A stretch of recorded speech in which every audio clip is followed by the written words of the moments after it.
Yeah, how about you? I know you've been busy. A lot of stuff going on for you. Oh, that's awesome. It's a whole different ballgame. I know. Hopefully get a little bit of downtime. Hopefully.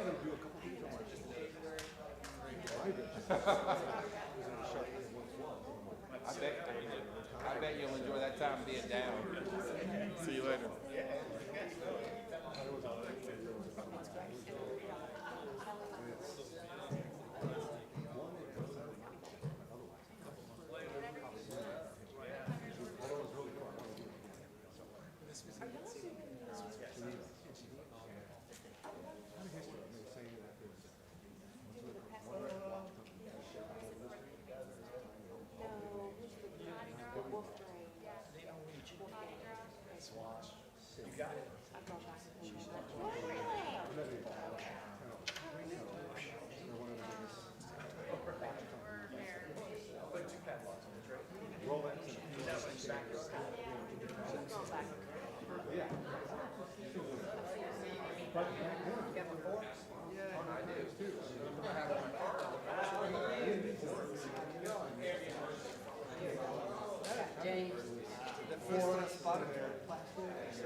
All right. So are we like, is that several items in the agenda?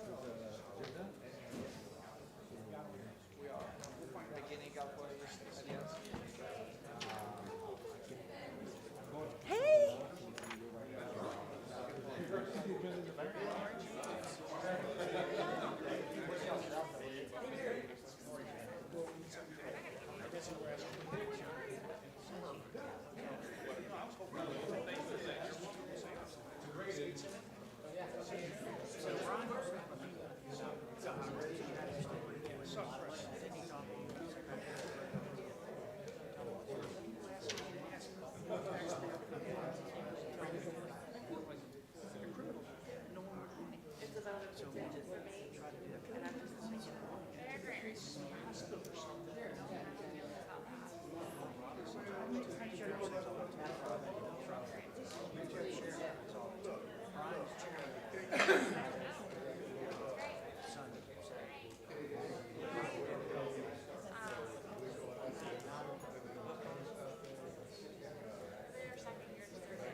Well, I think it's a great idea. It's just like, that event's been 37 years. No.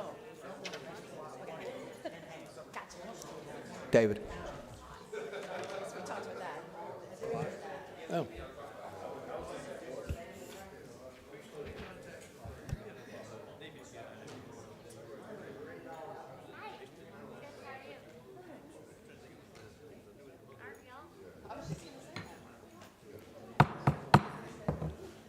Good afternoon. Welcome to the Escambia County Tourist Development Council meeting.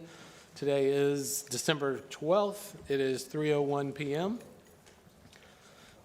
Danielle, was the meeting properly advertised? Yes, in the Sun Press on December 7th. Great. And if you would please call the roll. Jeff Bogosh. Here. James Reeves. Mary He just Hoxie. walked in. Oh, okay. Mary Hoxing. Shirley Cronley. David Baer. Here. Ronald Rivera. Here. Matish Patel. He's online. Tinya Day Breton. She's just walked in. And Casey Jones. Not here. Great. We do have a quorum, so thank you, everyone, for being here. This meeting is called to order. Thank you. All right. First item on the agenda is review and approval of the October 16th, 2023 meeting minutes. They were distributed. You've had time to review them. Are there any questions, debate, or discussion, or changes? Yeah, for the previous meeting. Move the minutes. Second. So we have a motion from Ronnie Rivera, and they can fight over the second. Shirley Cronley, since I heard it first. Is there any further discussion? Those in favor say aye. Aye. Any opposed? So moved. Thank you. Next item is status of funds available. We don't have Stephen Hall here, but we do have someone else. Thank you for being here. Yeah, sorry, there's no Stefan this week, just the next best thing, I guess. Good afternoon, council members. I am James Baker, with Senior Budget Analyst here with the Escambia County Budget Office. Today I will be presenting to you the status of your TDT funds through November 2023. And I believe the clerk's office has already provided you a copy of the breakdown of those expenditures.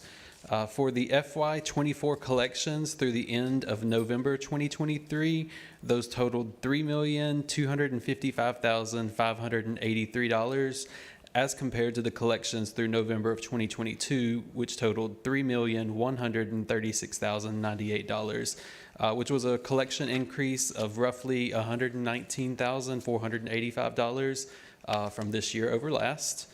The FY24 collections through November totaled $3,255,583, are about 16.28% of your FY24 TDT budget, which is, of course, is $20 million.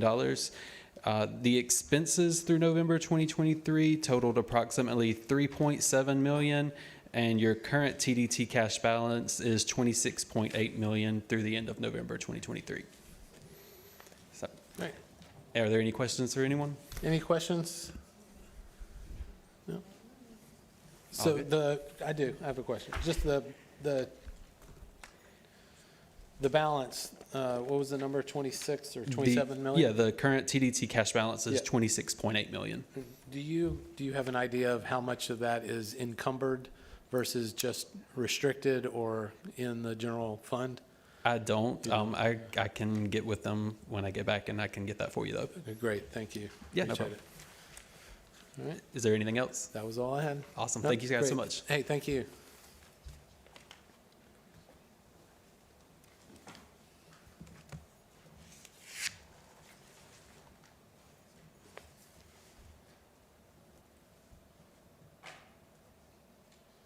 All right, next item on the agenda is under the Unified Budget Group, Visit Pensacola.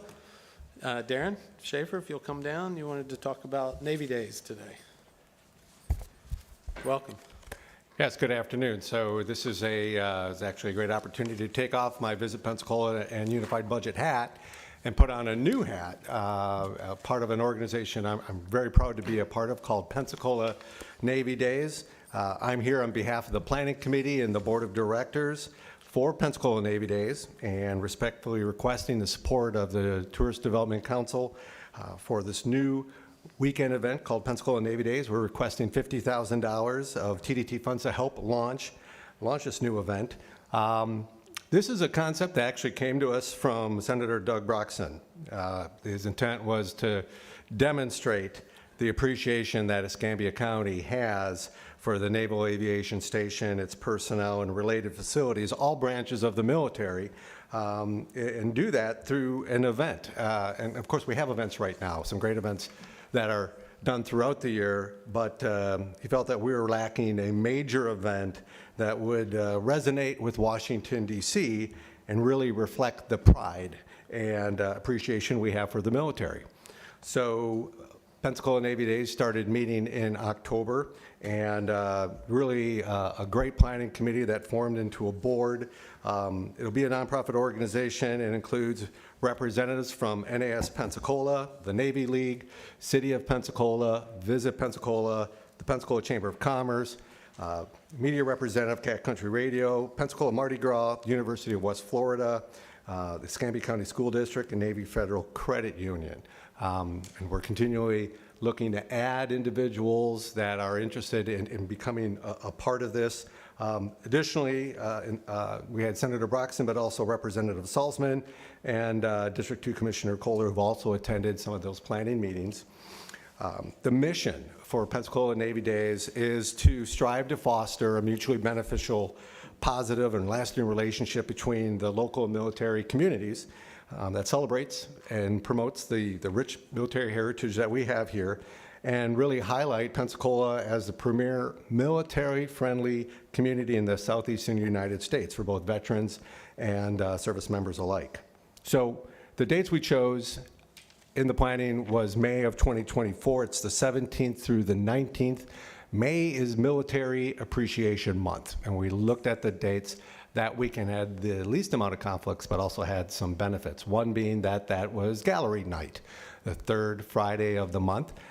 It was also, the Blue Wahoos are on a away game, so we have the ability to take over Community Maritime Park. And also, we rarely, we didn't know that at the time, but even the Blue Angels are home for that weekend. So putting that all together, we felt that was a great dates for us to build from. The budget, the request of $50,000 is about 20% of what we feel the budget will be for the first year of $250,000. We've identified a number of funding sources, but due to timing, a lot of those will have to be a year two options for us to consider. We have expenses in line for bands and entertainment, event coordination, event marketing, and the parade. And what we're excited about is the amount of community partners we think we can leverage for cash and in-kind to support this. We certainly want this event to be an example of what an event can be, and that it doesn't always just have to rely on a TDT year in and year out to be successful. So community involvement is really important to us, and a great way for us to start was to talk to the folks at Gallery Night and to see for the month of May if we could make Pensacola Navy Days the theme, and we've been able to secure that. So Friday night, we'll have that throughout downtown Pensacola, but we'll also be doing a ticketed dinner ball out at the Naval Aviation Museum. On the handout, there is a schedule of events. Saturday's the big day, a parade that goes from Veterans Park down to Maritime Park, a full schedule of activities and activations at Maritime Park, and then a concert that night at the amphitheater, along with fireworks to wrap it up. And then Sunday right now, we have a golf tournament out at the AC Reed Golf Course. To be honest, we had a lot of stuff, a lot of ideas, great ideas, but it's really, how do we make sure that our first year is as successful as it can be? So we have whittled through a lot of those ideas to this, and then have the opportunity to add back into it. You know, we have a board of directors. This fall, I was elected to be the chair of that organization, and Visit Pensacola is going to step into an umbrella role in the beginning until the organization has its accounts and the funds are coming in. It'll be a standalone organization. So with that, I'll just thank you for your consideration and ask if you have any questions. Any questions? Ronnie? Yeah, I got a couple. When did we get away from doing Fleet Week as a community here in Escambia County? Does anybody recall? There used to be Fleet Week years ago. If you look around the nation, many Navy towns have these kind of Fleet Weeks. And we used to have one here. Do y'all recall that? It might have been during the 80s, though. Jim, do you recall that? It's called Fleet Week years ago. The Navy put it on. Similar kind of thing. Anyway, I guess we don't remember that. And the other question I have is, this is kind of a, you know, if your budget is at 250 and you come 50,000, where are you going to make the difference here? So We'll start with that one. Yeah, so we have both cash and in-kind going out and actually doing the work to develop sponsorships. I mean, there's a lot of interest that has been shown from partners who want to get behind this. So a big portion of it is in sponsorship, and we're not afraid to do that. I will say the first year is usually the hardest, because you got to make proof of of the model as you go forward. So I just had a conversation with a couple of our planning committee, and they're like, you should have asked for more money. And as I respect the TDT and how the funds are used, and And the reason I asked that question, Darren, is because I agree with you, and I agree with maybe somebody in your planning committee. I don't know that this is enough to get you guys off the ground this first year, but we want to see I want to see this be successful. I don't know that 50,000 is the number. I mean, if it were me and I was on the other side asking, I'd at least ask for 100. Darren, what's going on with you, man? Come on, man. Do I have to teach you how to fundraise? Come on. I can. I am happy to change numbers. Well, I think it's a great option for our community, and I'll leave it at that for a second before we. So a motion for discussion. I think we're past that. Councilwoman Broughton? Will you grab a microphone, please? Thank you. You might have to press the button. Yeah.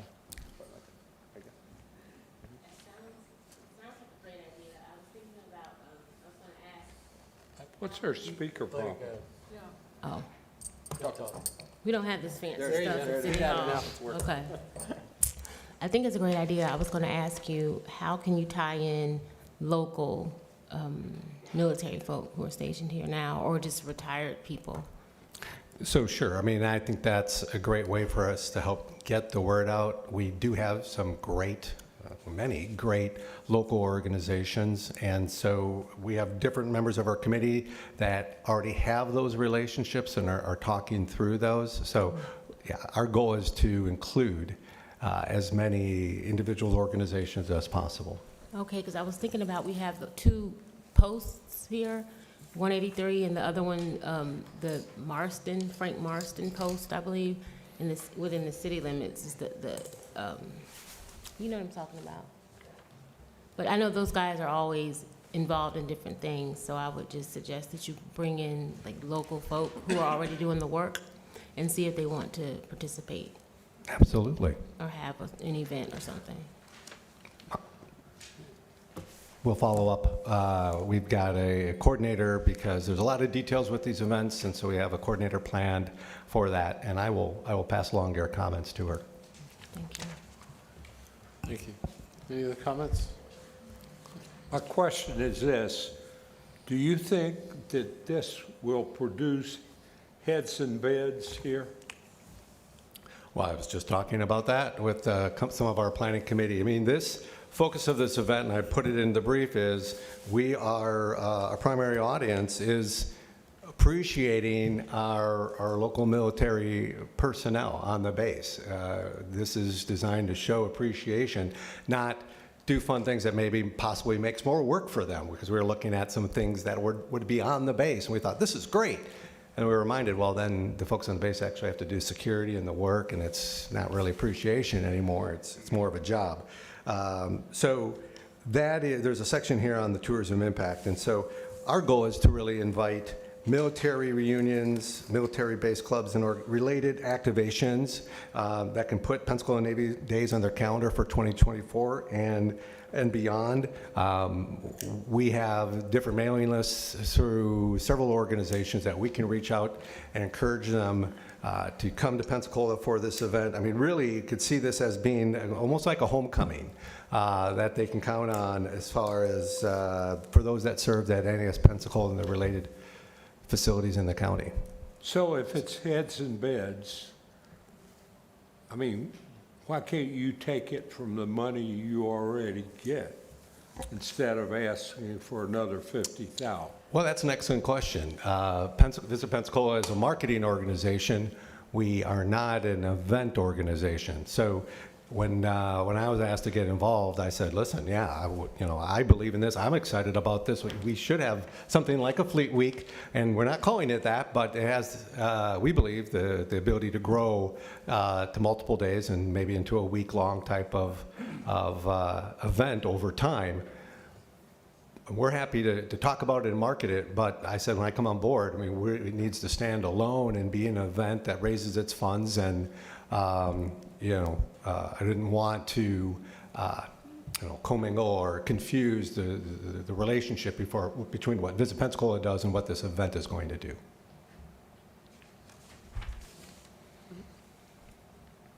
Any other questions or comments? Commissioner? Yeah, just one question for Darren. Working out at the base for 18 years, we have a lot of tenants from a lot of different military services too. We have a growing contingent of Air Force pilots. We have an Army contingent at Corey. Was there any thought, I mean, I love the idea. I think it's fantastic of broadening the base and calling it Military Appreciation. I mean, I know we have Military Appreciation Month. This is a Navy town, we get it, but there's a lot of other military components here. And even regionally, I think if there's a way that we can massage this and make it more inclusive for all the military branches, then we pull over some folks from Okaloosa, Eglin, maybe Tyndall, maybe Keesler, really blow it up. But now, I mean, is that something that's possible?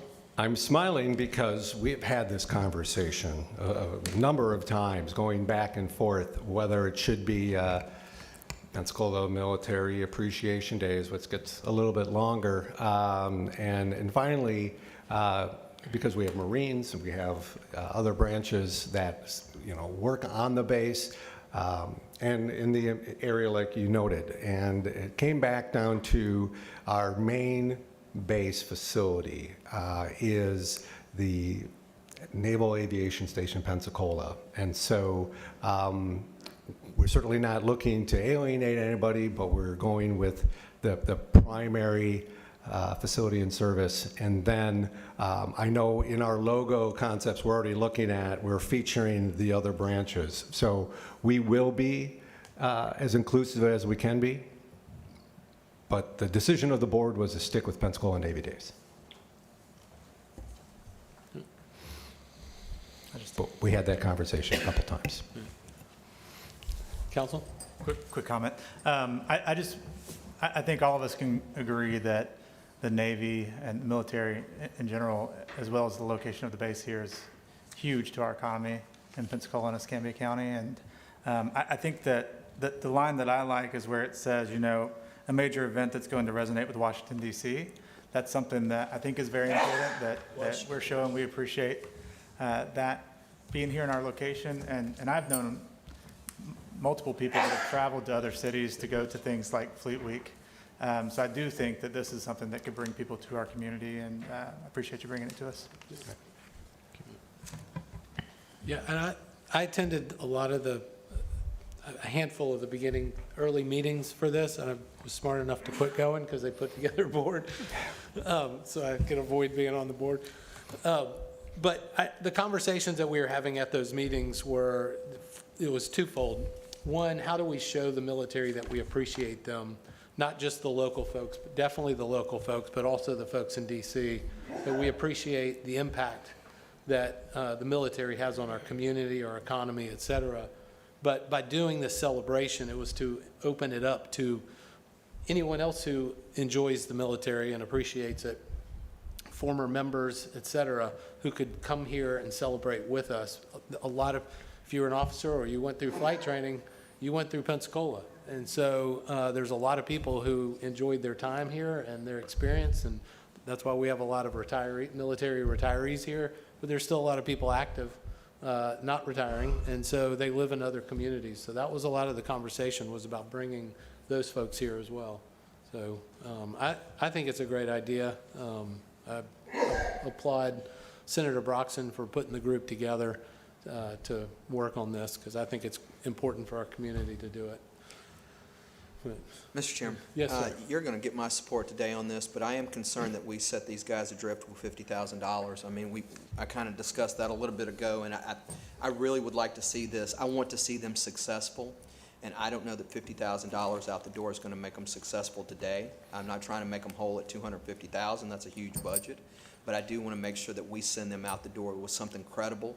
I know a lot of these people on the committee, and I think they're up there. I just think they need a couple more dollars, and I think that probably somebody on that team had more sense, maybe Todd Thompson's my friend, maybe if he'd have come to you and said, hey, you need 150 or something, somebody on this team should have said they need 150,000. And so you're going to get my support today, but I don't know if it's going to be for 50, it's going to be a little bit more for that, so let's have that discussion if we could. So Ronnie, what are you thinking, 100? I think 100 would be a pretty good send-off. I think at least 100. I was hoping somewhere in the neighborhood of 150, but I move that we appropriate $100,000, they said. All right, we have a motion from Mr. Reeves for $100,000 I second it. and a second from Ms. Cronley. Is there any further discussion? Seeing none, at this time, I will actually call for public input. Is there anyone from the general public here today that would like to speak to this matter? Please, Tom Jardine.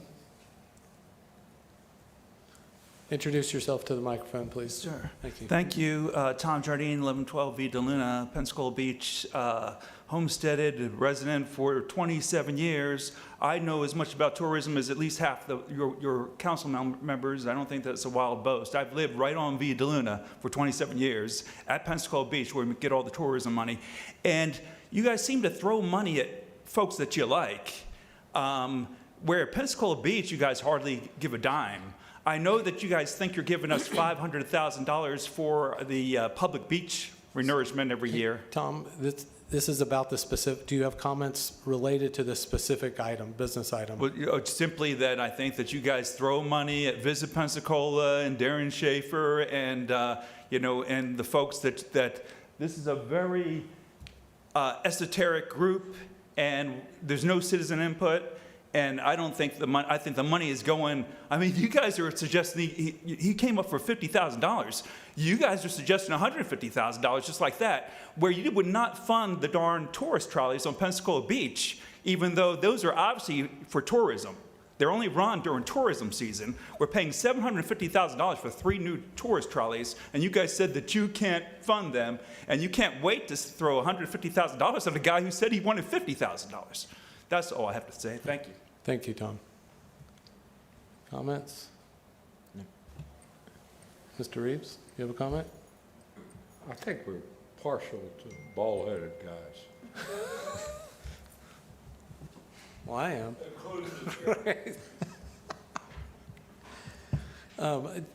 Tom, I just want to say, first of all, we are paying, we did recommend funding for the trolleys, the actual maintenance, I mean, the service of the trolleys. No, please don't comment. We're not paying for the actual purchase of the trolleys. We're paying for the service of the trolleys because the statute will not allow us. It's against the law to use tourist development tax to purchase those trolleys. And so that's why we didn't do it. But we do support the beach, but I understand your concern and I appreciate your input. Any other comment? Mr. Chairman, call Yes, the vote. If there's no other comment from the board, call for the vote. I'd like to do it by roll call since we're appropriating funds. Jeff Bogash, Yes. James Reeves, Vote. Mary Hoxing, Shirley Cronley, Yes. David Baer, Yes. Ronald Rivera, Matish Patel, Tinya Day Brayton, Tinyade Broughton. Tinyade, Yes. and Casey Jones. Yes. Motion passes. Did Tish get to register? He can't vote online. He can't vote? Okay. All right, motion passes. Thank you. Just want to thank you and just say that we had members of the planning committee and the board here today, Danny Zimmern, Brent Lane, Ted Ent, and Jason Nicholson, who came out in support. So thank you. Great. Thank you. Thank you all for your work. Thank you. All right, next item on the agenda is the Bay Center, oh, there he is. You were in the shadow, Michael. I didn't see you. Michael Capps, welcome. Thank you, council members. Thank you for the opportunity to come and talk about the Bay Center and what we do. I think the report was shared. We have brought it to county admin staff, vetted quite a bit of it, and worked with county facilities. To take you back how we got to this point, we started in 22 with the ASM Global team internally and corporately bringing in our partners to look at the assessment of the building. This was after we had launched Sunbelt Conference to the success even through a COVID year, and we've built on that. Hockey has continued to grow. We've continued to bring in diverse content and hosting our local community events. So it's a very big asset for the county, for the Escambia County, not only for tourism, but also for its local community members. We host a number of community events, from high school graduations to Mardi Gras balls to banquets and so forth. So when we did that assessment, we found ASM was roughly $18 to $20 million worth of things that needed to be done for the venue to try to help maintain it and to go into the future. At that point, we had some conversations with county staff as well as some other vested parties, namely the Sun Belt, that wanted us to take a look at it from a third-party aspect. Let's bring in somebody else other than ASM, architects, engineers, people that know the building systems. We're a management company. We manage buildings. We don't build them. So we went out to bid through the county procurement process, and then Populous was the company that was selected to perform the study. The scope of work was simply to provide a condition assessment. So it really says, here's the building, this is the condition it's in right now today. And the second piece of that was to provide a capital expense plan, segmented over 20 years. They put that together. The third piece was conceptual renovation options. And when we went through that conversation was to be able to bring as much information back to the county board, to be able to make a decision on that asset and what best use that this community sees for it in the future.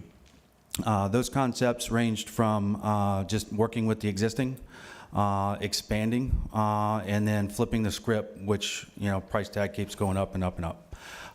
The fourth option that is in the backup is some additional points that we heard from the community, from our users, secondary ice sheet, as well as additional exhibition space. So that's why on that fourth concept, you see a secondary ice sheet that could actually host hockey games similar to other SPHL teams. When their main arena is occupied by a concert, they have a secondary ice sheet with about 1,500 to 2,000 seats where they can still host a game if they want to.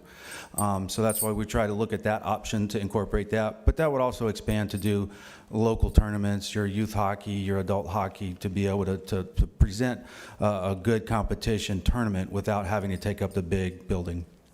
Second piece is we've presented all this to the commissioners. Our meeting with them individually hasn't come before the board publicly yet. So we're in the middle of still having those conversations with county staff to provide a recommendation to them. And again, our role with ASM is to provide the information as much as we can to best help make that decision. Part of the backup that we did provide was really focusing on that 18 million as an alternative option. If you look with the FCA scope that came back, it recommended 72 million over the first 7 years and a total of 139 million over 20 years.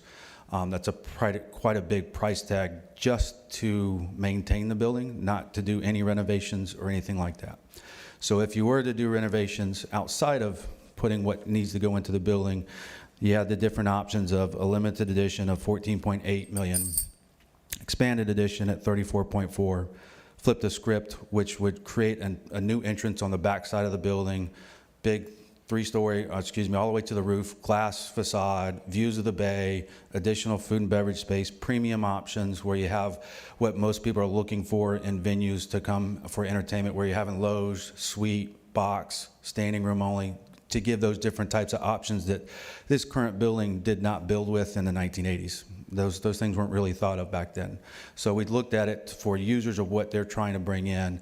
It could also add additional space to be hosting events with a view, and also in a big arena. If you've been in our meeting rooms, they're small meeting rooms with low ceiling height. It's basically a can box. So this gives you a different aspect of that. The Plaza District is that piece that we talked about that would be an extended option of the secondary ice sheet and the exhibition space. In turn, we did ASM. Let me back up. That encompassated the scope of work for the FCA. After having conversation with county staff, we looked at ASM coming in and doing an ROI.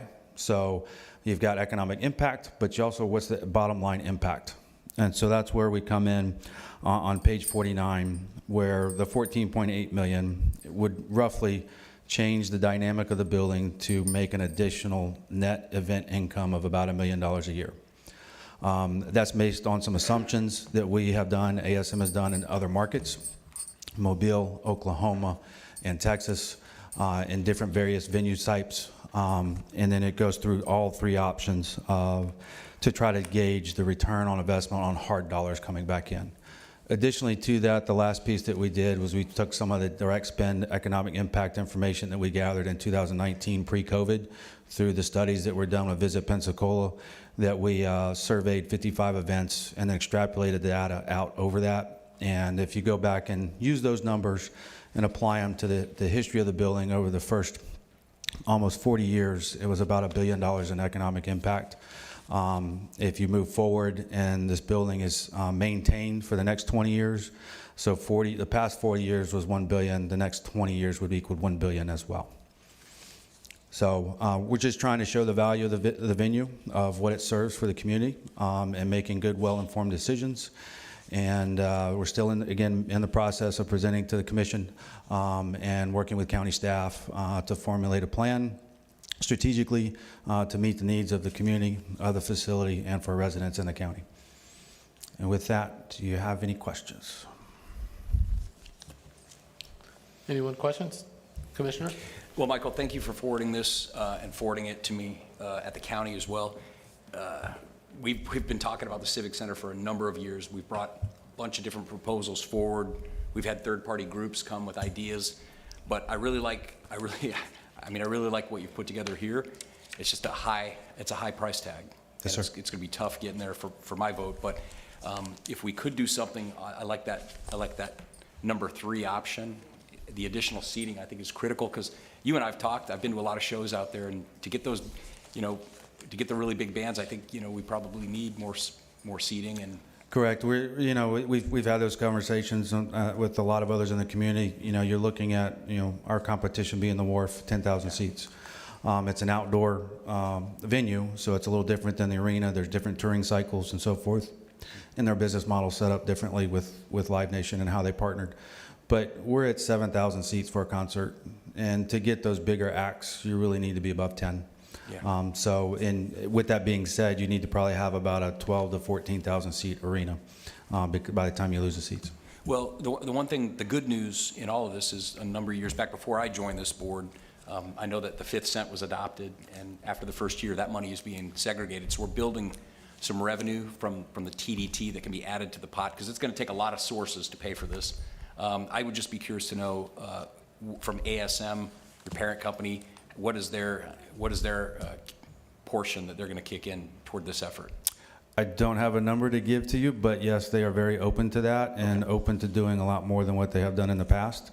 All right. We have engaged in conversations with county staff and also with Stefan, and looking at different options of how the management structure could be adjusted in the future to where ASM could put in more monies and take on more risk, alleviate this board, the subsidy, and the county's risk. And we're modeling that. Our team is currently putting together an example of a proposal of what that would look like to be able to bring to Stefan and Wes. How's the ice plant working? How's the ice sheet currently? It's working. It's in dire need. Our blood pressure's up pretty constantly. We believe, and I would strongly recommend that we need to replace it in the summer of '25 if we're going to continue hockey in Pensacola. And so that's part of the 18 million plan that we put together, is that we prioritized some things that serve all users of the building. And with that 18 million, 4 million is on the back end in the 6th year. So it's really 14 million over 5 years, roughly 3 million a year, that we would look to try to put in to elevate the experience, but also maintain what we have and be able to produce for hockey. The first year we would propose getting started immediately this summer, but that would put new lighting in, new sound, new restrooms, redo 2 of the concession stands that are remaining. A lot of things that visitors see and experience when they come into the building. Because we can put millions of dollars into the HVAC, into the engineering and so forth, and users won't see that. Right. But with the lighting, we'll get a cost savings. It's the original lighting system of the building. This is only the 2nd sound system in the entire history of the building as well. Wow. So one boiler is still original to the building. We have replaced one, but the other one is actually currently offline. We're operating on one. And we haven't spent dollars in large amounts because we knew this was coming and we were trying to plan for it. And why spend a lot of money when you may reinvent the wheel? Maybe you want to look at a different option of a different type of building, or the renovations come into play instead of just continuing to do what we do.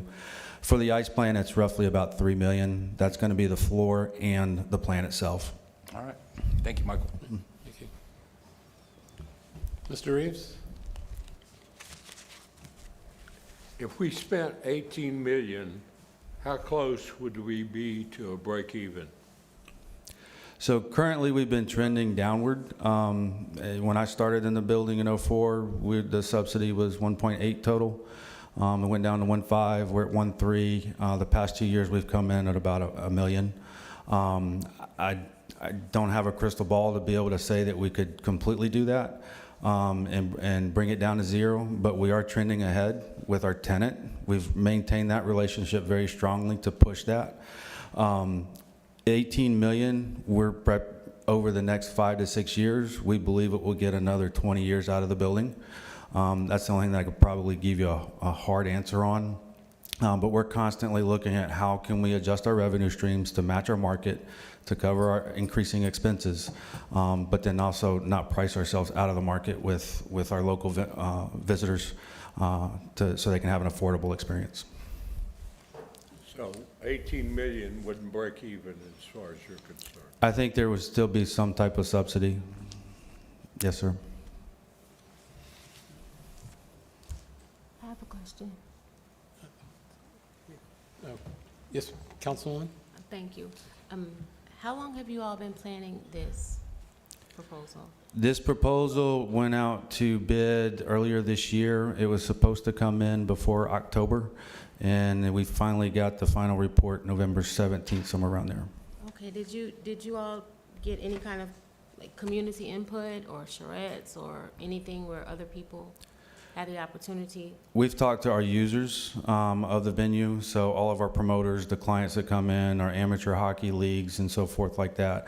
But this was really truly to find a condition assessment to what the condition of the building is, and then it goes from there to get more public opinion from the county's perspective and what they want to see out of this venue. And the concepts that have been provided, they're truly just concepts. So if we were to go forward with any of those, it's going to get into architect, design, build, and all of that. So we're not even remotely close to that. We're just trying to gather all the research to help make an informed decision of which direction do we have an appetite to go in. Okay, so really this is just somewhat the initial conversation, and the public will be able to give input and let you all know what they'd like to see. Ultimately, that'll be up to the county and how they would want to proceed with that. From an ASM standpoint, we're there to manage the venue and answer to the county and take their direction. Yes, ma'am. Okay. Real quick. Ronnie? Yes, sir. So is it concept 3 and 4 that includes the event center in the back there only, or was it 2? I guess I couldn't really tell from the drawing. Concept 3 is the flip the script, which basically just builds out the back of the building, adds additional seat premium spaces, and then some atrium space on the front of the building, the west side of the building currently.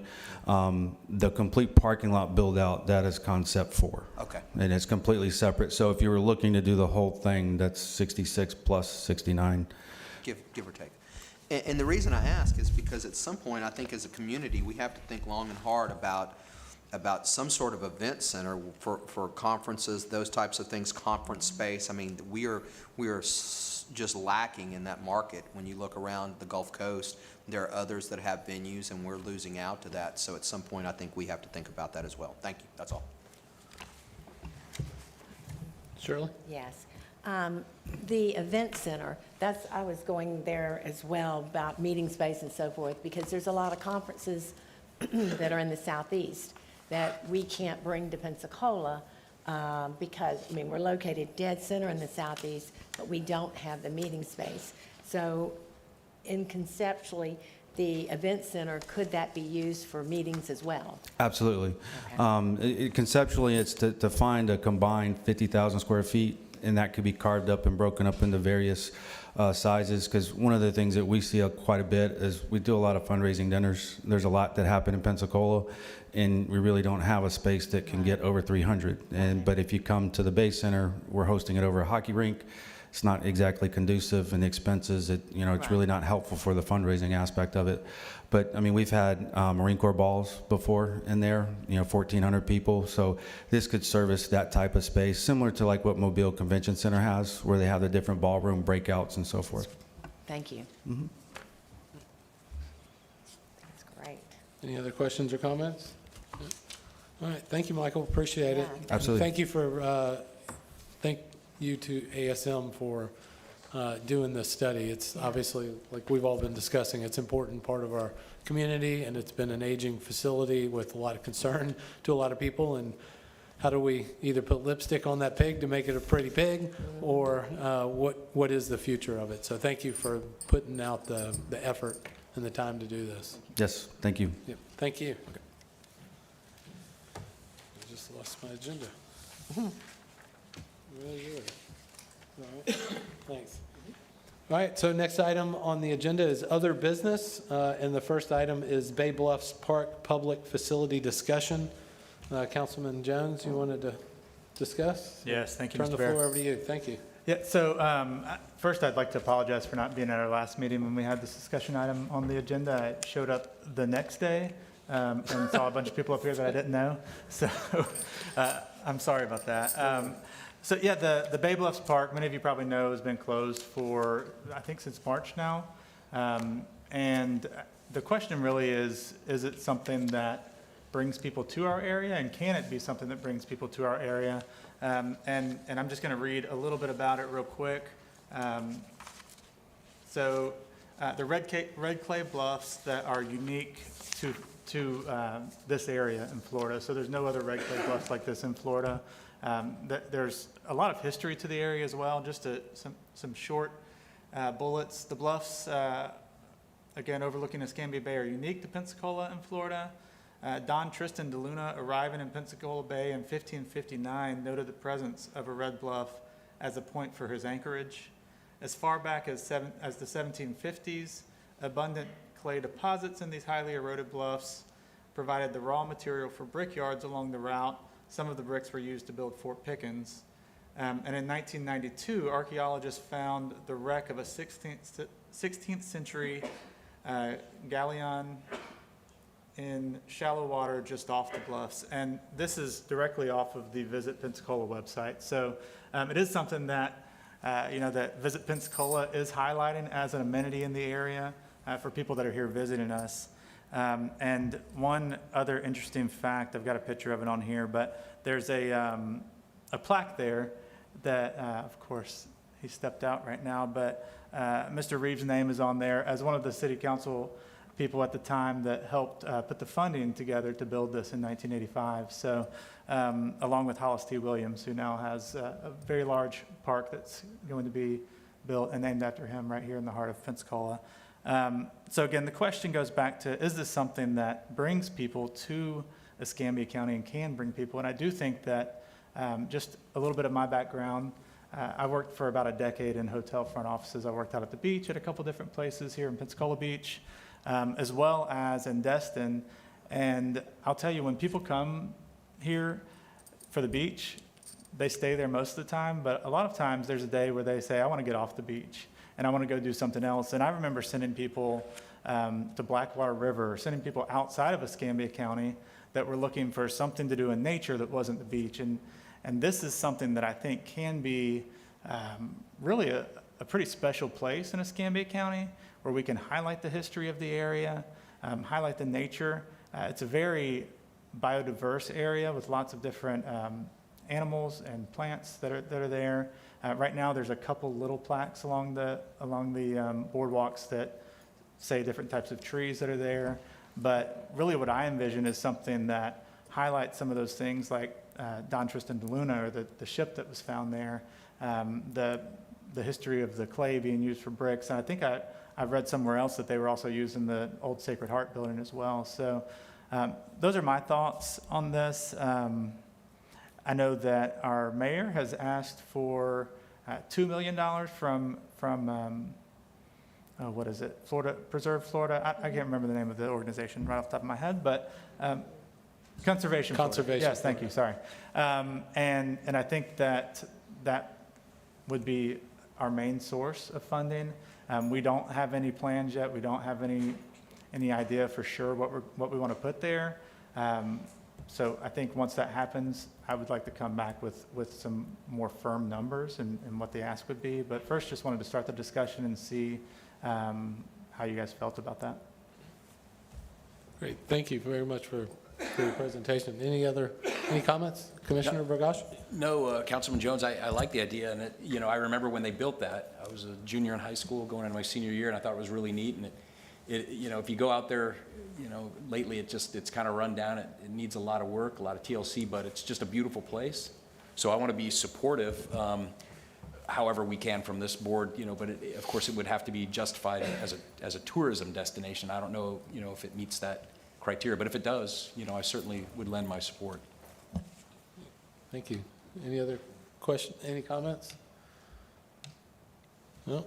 Well, I will say I also have enjoyed it. I think I'm younger than the commissioner, but barely.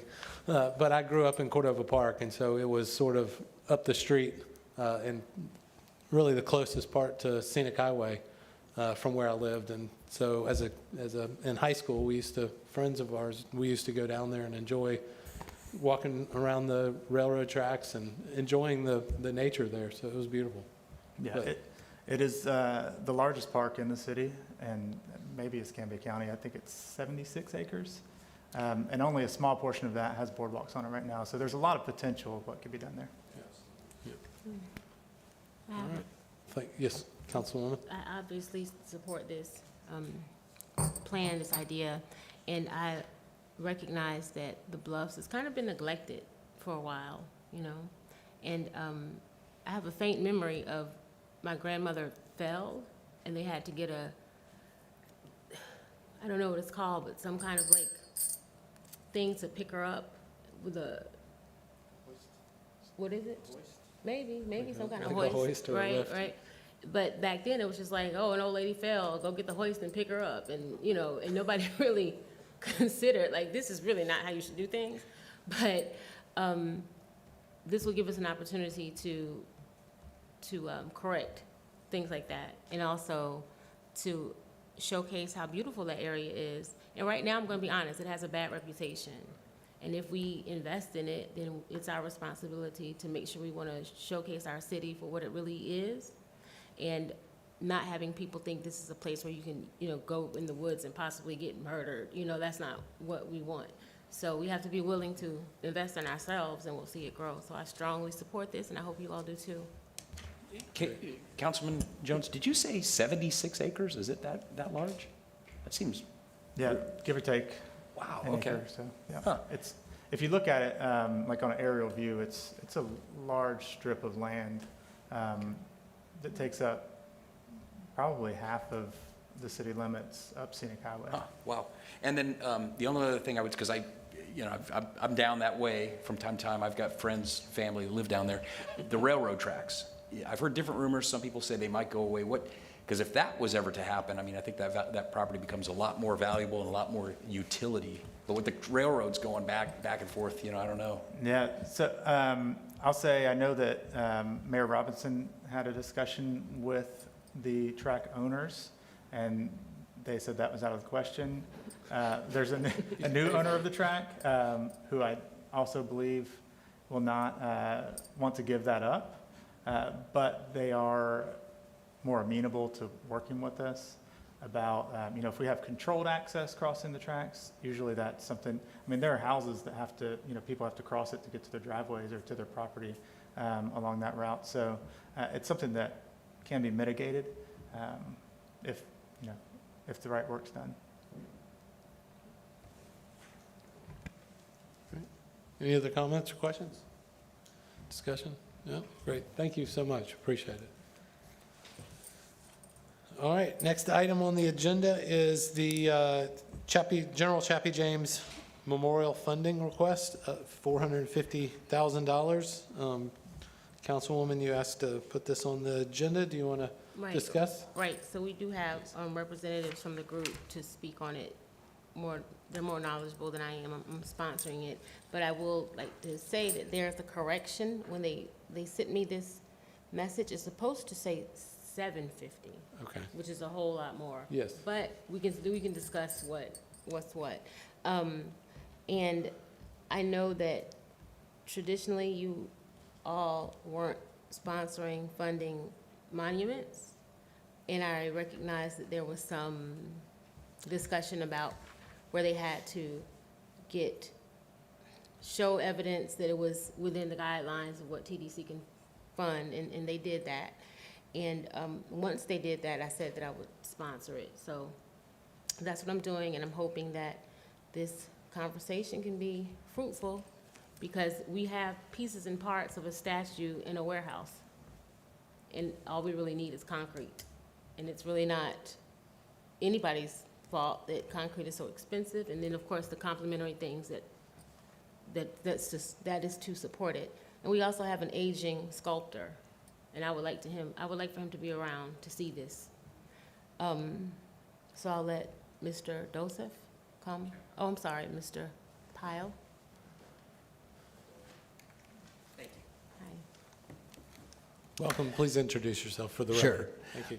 Ken Pyle, 13661 Perdido Key Drive, and I am the secretary of the Chappie James Memorial Foundation, and here to give you an update of the current status of the project and some of the questions that have come before this body in the past. So thank you for giving me this time. First of all, I want to say that the earlier request by the chairman for a budget report on encumbered versus other kinds of funds, we'd love to see that just for information. I think the public would like to know that too. And in the spirit of generosity you appear to be in, if it suits you, we could up our ask also to 800, 900,000, maybe even $1 million, depending how you're going. But you seem to be in a good Christmas spirit here, so I appreciate that so far. So last time we were here in October, there was a staff person from the county that said there was still questions about the ownership of the monument. There are no questions about the ownership of the monument. Recently, we completed our negotiations with the city staff. We have a stewardship agreement that will go before the city council on the 18th of January. Due to timing issues, we were hoping it could happen next week at their meeting, but there was some timing issues in getting a final agreement for that. But we have an agreement now.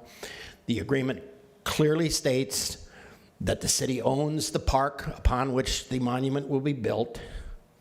It clearly states that after the monument will be built, the city will own the monument.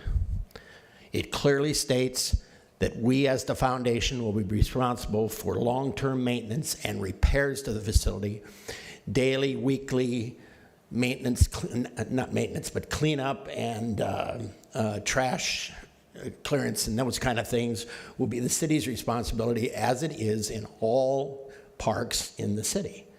So it was a wonderful negotiation with the city. There were no points of disagreement. We had to discuss a little bit about indemnification and those kinds of things, and but that's all been worked out. So we are pleased to tell you that we have an agreement. There are no issues between the city and the foundation about ownership, maintenance, or any other thing about the construction, and therefore.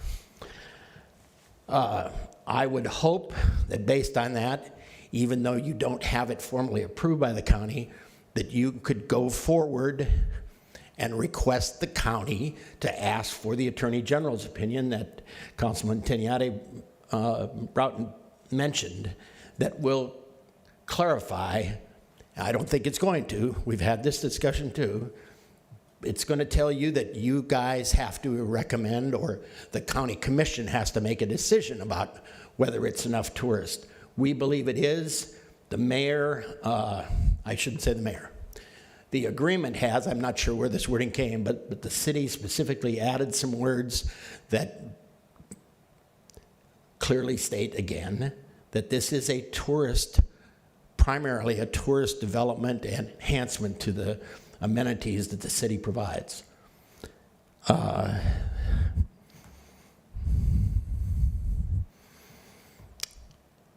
That's my speech. Do you have any other questions? Thank you. Comments? Anyone? I'll add that I think this is important to me and it's unique because I think in comparison to some other things that we've given funds towards, this project showcases our ability to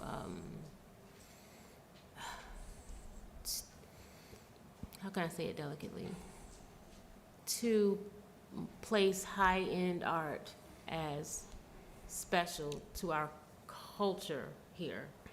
Well, that was diplomatic. And things like statues and monuments really show a community's advancement. And I know that we've had some issues in the past about statues and monuments, but I think this particular person that we're honoring, and who is also a representative of not just the African American community, but the military community in general. Tuskegee Airmen are, very popular all over the world. And we can use this opportunity to show something that symbolizes not just our social advancement, and in it being a statue with the plane it's the jet, right? Yep. Your jet and all F-4 Phantom. And the huge American flag, like to me it symbolizes togetherness and unity. And it also shows that regardless of what our past has been, this is how we're coming together now. I think it's a great symbol, and we can also have, people will be able to interpret it through whatever lens they want, but the artistic component is that it ties into tourism, because people like myself, I like to see developed monuments and markers, and I'll go around places and just drive and look at the markers and not go to their beach or to their other places. And there are a lot of tourists like me who just want to go to places and see things that show how a community has developed and how they represent itself. So I'm strongly asking for your support on this project, or at least to find out, or at most to find out what needs to happen so that we can finally get it to come to pass. Because like I said, I would still like for the sculptor to be with us when we have the groundbreaking or the unveiling, I guess. And We've already had the groundbreaking last July. Yes, we already had the groundbreaking for the unveiling. Many of you were there. And just to represent this city moving forward. Yep. Thank you. Thank you. Shirley? Yes, I have a couple of questions. I am full support of the project and what you're doing. Thank you. And my husband and I personally made a contribution. What is your overall, because I'm a little bit, last meeting, it was $350, if I recall correctly on what. No, it's never been 350. Oh, okay. Now it's No. $750. $750. Okay. $750. The email I received said 450, but Right, that it was was mine. clear, Oh, there was an okay. error. The 4 and the 7 are next to each other on my. Oh, okay. What is the overall budget? The overall budget is $2.5 million. And we have 700,000 from the state. I don't have that kind of number. We're working, as Ms. Broughton said, we're working with our contractor to nail down the final prices based on inflation and stuff like that. And we will have those numbers within the next week or two. And at that point, we'll be happy to provide those to you. Okay, but you've received $750 commitment from the state. 700 from the state. Okay. And then we've raised another, I think, 600,000? About 600,000, and other funds have been raised. And then this will bring us up to a little over 2 million, which will be enough to build a monument. And then there's another 250,000 or thereabouts that we're going to raise as a permanent endowment to fund the ongoing annual and every 10 years repainting the plane and things like that. So, but to get the construction done, your 750 will do that job for us. So the 600,000 that you said you've raised, is that in cash or is that partially in kind? There was very little in kind we've gotten so far, so that's cash. Okay. Mr. Joseph, if you'll come to the microphone, please. Thank you. We haven't even calculated in-kind contributions by engineers and volunteers that have specifically engineering. We hope to compensate those folks based on the monies we collect in the construction side. But a lot of the work has already been completed, and the permit, or the plans have been submitted for permit. And we're just waiting on now one issue with regards to handrails and ADA compliance, and hope to have the permit by the end of the year. Okay. Thank you. Thank you. Ronnie? So you've raised 600, Chris, that's right? And so where has that money went to this point? I think that's part, I think we have to know that moving forward. Well, Where has that money Yeah, went? 250 specifically was from the city of Pensacola, foot high with 14-foot walls, right? And then you have three significant elements. The airplane, that costs us about $100,000 in transport and in getting it ready for display. Okay, and then you had, well, we'll talk about, and then this flagpole was another $50,000. And we actually had one corporation, Montway, which is a motor transport company, host that. So they specifically purchased the 80-foot flagpole and flag for display. So those are the three elements. There's some other odds and ends with that, but that's pretty much it. Okay. Yeah, and the airplane is assembled out at the NAS right now and is stored at the Naval Aviation Museum's flight line. We have probably going to have to break the plane apart again to transport it down, reassemble it, and then mount it on the stick. So there's another, we don't have an exact quote on it, but some of our cash is going to go to actually putting the plane up on the stick. And you've got 250 from the city so far, is that correct? Is that what you guys That's are saying? correct. 250,000 from Yes. these guys? Okay. Have you received the 250 from the city or just a commitment? We're in the final stages of completing the statue, and once we've completed that, we can requisition the final payment from the city. So it's An additional question. it's committed. Let's just say it's committed. It's not spent yet. Yeah, 2/3 has been collected. 2/3 has been collected. The last third will be the final payment that will once we finish the statue. Is the statue currently being sculpted as we speak? Yes. Or has that process started? Oh yes, yes. So that sculpture is sitting somewhere in a garage Well, no, it or a warehouse or something? There is a... Mr. Joseph, you can stay up. I'm sorry. Yeah, please. I'm sorry. There's a 10-foot clay mock-up. Okay. That's literally sitting in the artist's apprentice's studio right now. Okay. Yeah. And the designated forge or foundry, it will be in Fairhope here, a local area foundry that has done a significant amount of work here, so, in the area. Absolutely have. People commission statues here all the time, apparently. Yeah, last I checked. Commissioner? Yeah, just a couple quick questions, and I'm waiting for a response from Allison. But I know the last time this was discussed, and I went back to her, there was still some issues about whether or not we could do it based on the ownership of the property. It sounds to me that you're saying, Mr. Pyle, that that's already been resolved.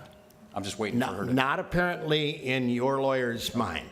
That's what Because multiple people from the city, I am told, have called and talked to various people in the county, including Ms. Rogers. Okay. And she continues to say that it's not clear. Okay. So, Well, whatever help you could do, Commissioner Burgage. Sure. Well, like I said at the last meeting, I'm very, very supportive. I mean, you guys have done a great job putting all the pieces together.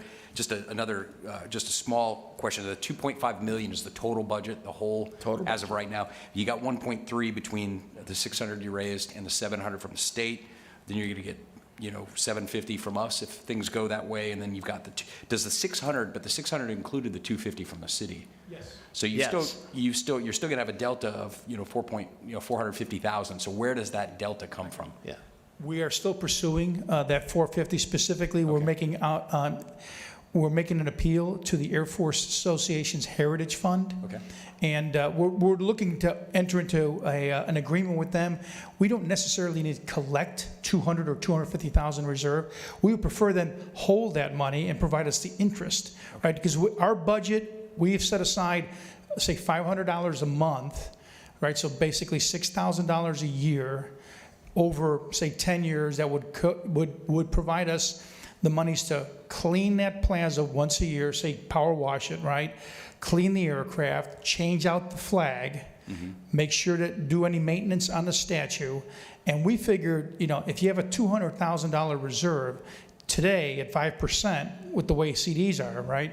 You're collecting $10,000 a year, Right. which exceeds. So we don't need to hold that money. We just need access to the interest of that money. And so I think the Heritage Foundation may entertain that notion. So overall, the budget's $2.5 million. $2 million is what we really need to start construction and know we can complete construction. The other $500,000 are for incidentals, some overruns, and also establishing that fund. And the only other final thing, and I think it came up during one of the county commission meetings where we're talking about this, was when you're coming from Gulf Breeze into Pensacola, and the height of the jet on the stick as in relation to the highway, has that been resolved? Because some folks said, well, it might be distracting if it's right on the same level. It should be. So if you look at the ground level right there, right now is 6 feet above sea level. We have 10 foot for the deck of the plaza, puts us at 16. Right there, just before, if you start to make that turn onto Gregory Street, there's a little bit of a rise. So you're about 18 feet, and then it goes about to 22 feet. But by the time you're at 22 feet, it's behind you. You don't notice it.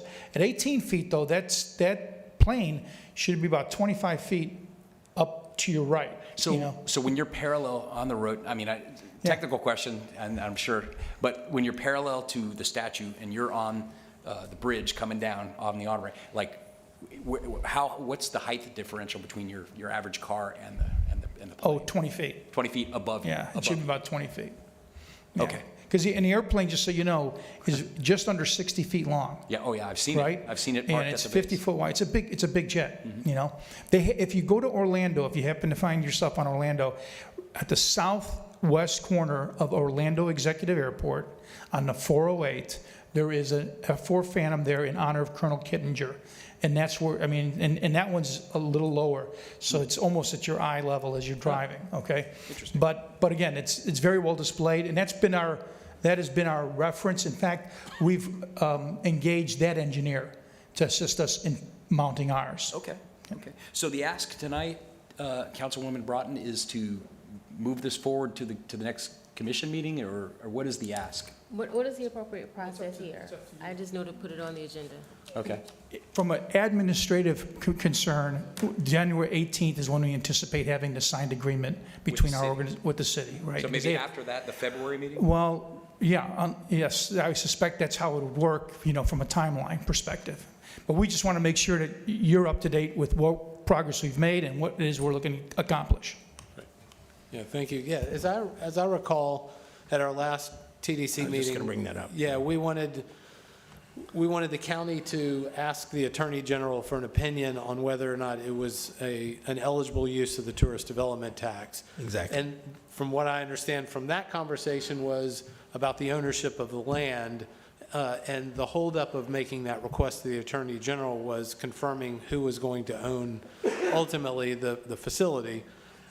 And the project, and so now you guys have negotiated a contract. It's not signed yet, so it's not finished. But not once till the that's 18th. done, so on the 18th, if the city council approves signing that agreement, then it goes back to the county commission to request a attorney general opinion. And I just got a text response, if you'd like me to read it. Yes, please. Okay, so I asked her, I'm in the TDC meeting. Allison Rogers? Yeah.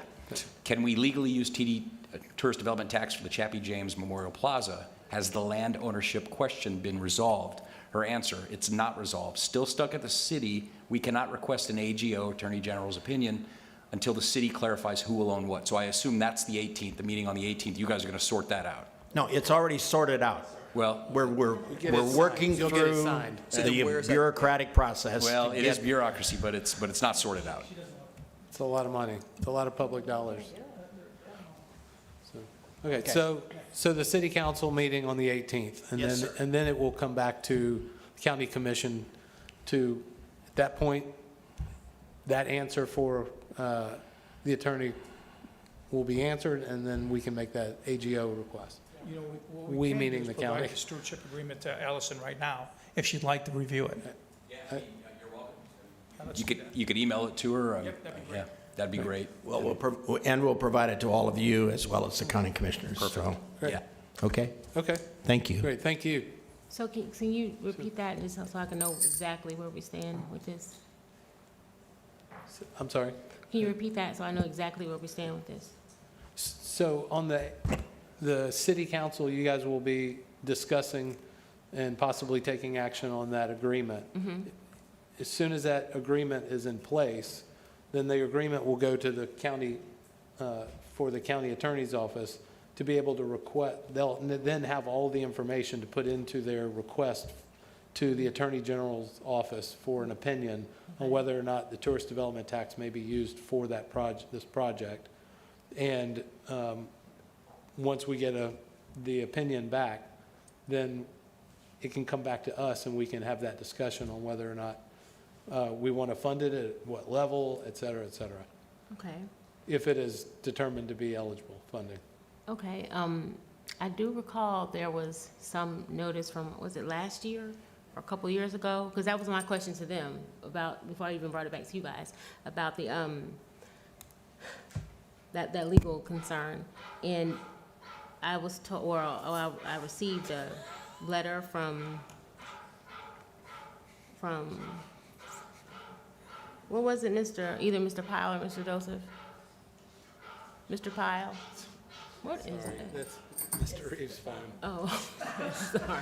He's trying to turn it off. Okay, Mr. Pyle or Mr. Joseph, about the legality of it all as it relates to the memorial construction. Do you have a follow-up on that, or? Councilwoman, I believe what you're talking about is the Attorney General's opinion from a couple of years ago regarding a monument in Orlando. And it was the opinion of our foundation and some other folks at the county that addressed this issue directly. And what the opinion said, if I can, paraphrase, basically, it's up to the county commission to decide, and that the Attorney General did not say it wasn't eligible, but the Attorney General, in that opinion, pushed it back to the county commission and said, look, you guys are the appropriators here. You're the ones that have to make this final decision according to the statute. So it's up to you to decide, do you have enough information, enough belief that it is enough of a tourist attraction to justify funding? And you all have chosen, I guess, to get another opinion on that. Okay, thank you for the clarity. Thank you.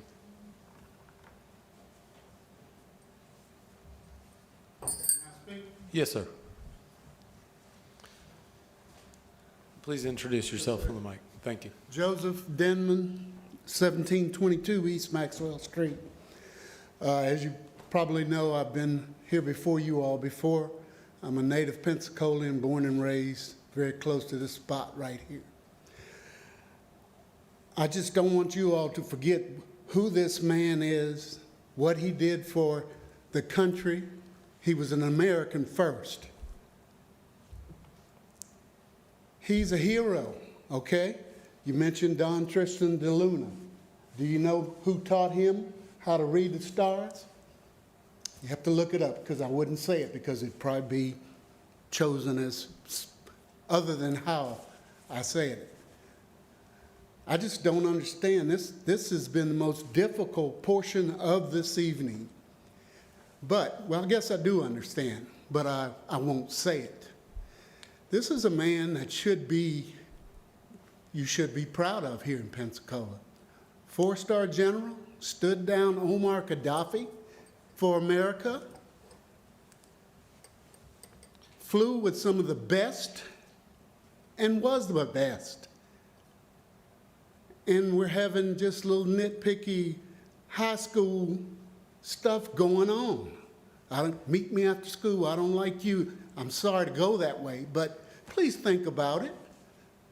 This is a Pensacola native, born and raised right here. His mother was a teacher. His mother was a great woman also. Please just think about it, and let's try to put some of our differences aside and think of who he is.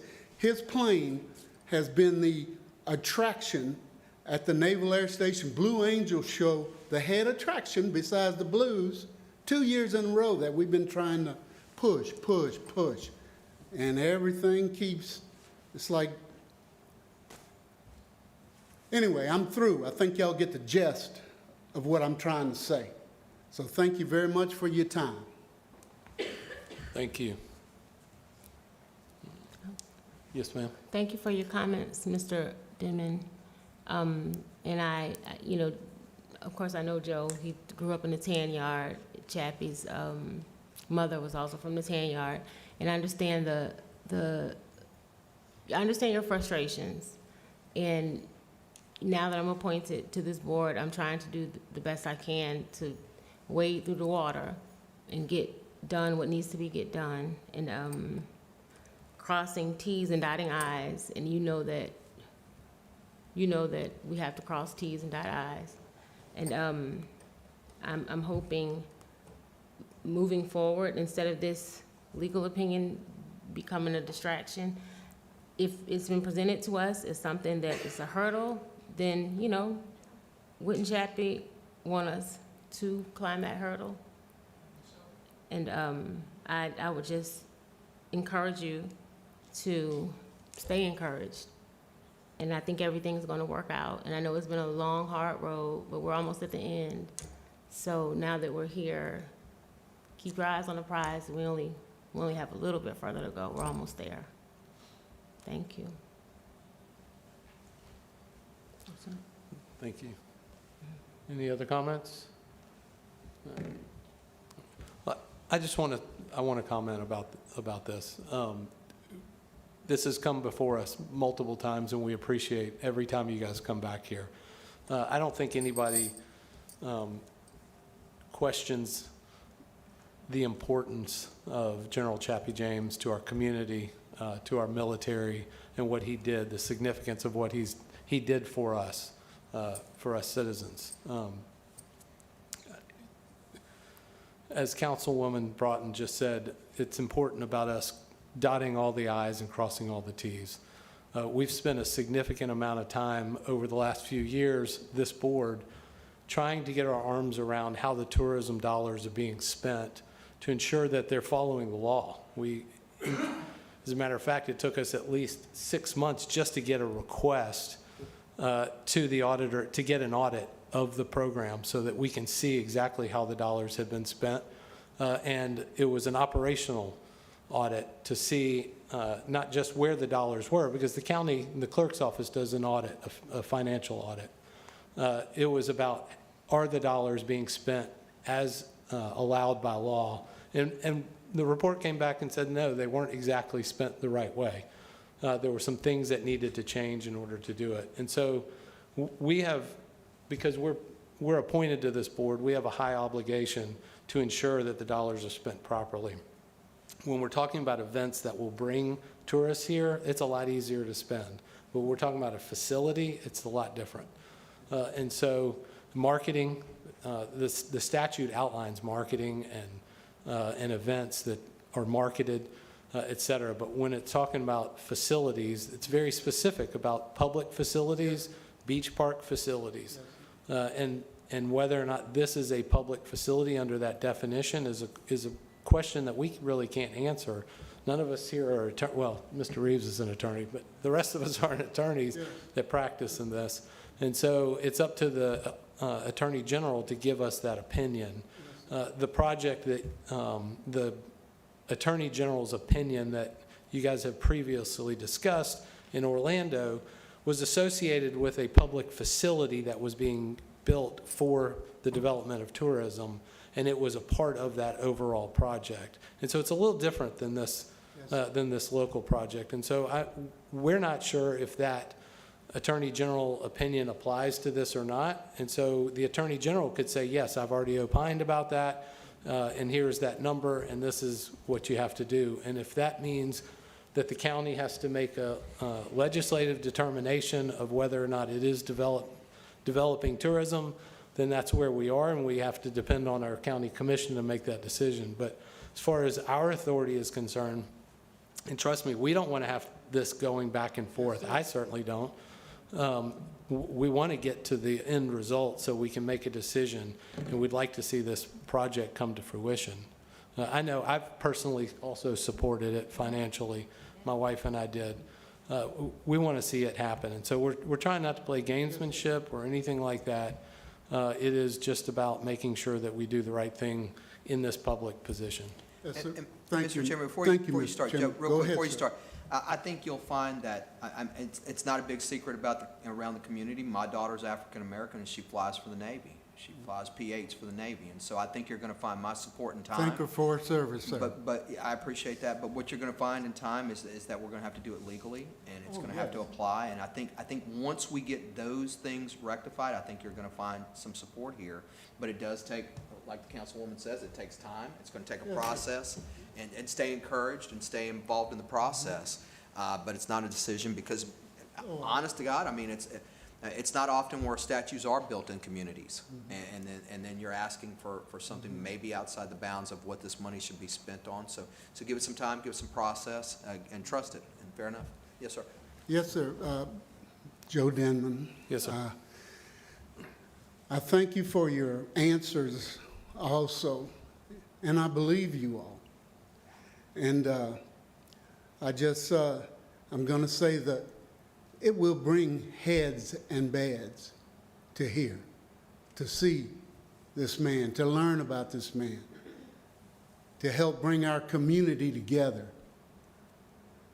And that means a lot to me. This is our community. And I personally just want the best. You don't know how much it took for me to get unglued from my seat and come up here to speak. But I feel that strongly against it, and I knew what kind of man he was. And he deserves just as much as that man on the horse down there, and just as much as the one at the end of Palafox Street, and the ones in between. And just to say, I grew up across the street, or she grew up across the street from me, her and her twin sister. We've always been one, or tried our best to be one, but I don't want to see that taken apart. I want us to be together, work hard, and build it. Well, we don't have to build it because they're coming. They've found our paradise. Thank you very much for listening to me. Yep. I hope I hadn't offended anybody. No, sir. Thank you for your passion. Thank you. Mr. Denman. All right, any other comments or questions? Not, need my glasses to read. We'll move on to the next item is Sail Pensacola and Foiling Events LTD. Funding request. We have a couple of speakers. Luca Rosati, is that how you pronounce? Yes, correct. Thank you. And Dr. Tim Reichon. Thank you, Mr. Chairman. Tim Reichon, 2 Portofino Drive, Pensacola Beach, Florida. I'm the president of Sail Pensacola. Thank you, Mr. Chairman and the board, for listening to a little bit about Sail Pensacola and specifically about this project. As you know, we in Pensacola enjoy this incredible set of natural assets. We have wind, we have sun, we have water. Discovered by sailors, settled by sailors. You might say sailing is in the DNA of Pensacola. This was magnified when these guys discovered us. They came to town and discovered these assets and said, this is incredible. We want to move here. We want to pull up stakes from Rhode Island and come down and make our home at the Pensacola Bay. So here they come, And then we look at this development and we say, well, we have these natural assets. Now we have American Magic coming into our community, injecting $8 million a year of their money to put 350 family members on the ground in the community. Thank you, TDC, for putting some money into that equation. And what has happened now is American Magic has given an international stamp of approval on this Pensacola Bay as a sailing venue. Sail Pensacola was organized to leverage that development and that convergence of assets. We were organized with this vision that we want to make Pensacola the North American center of high-performance sailing events, boat engineering, sail engineering, and technology development related to high-performance sailing.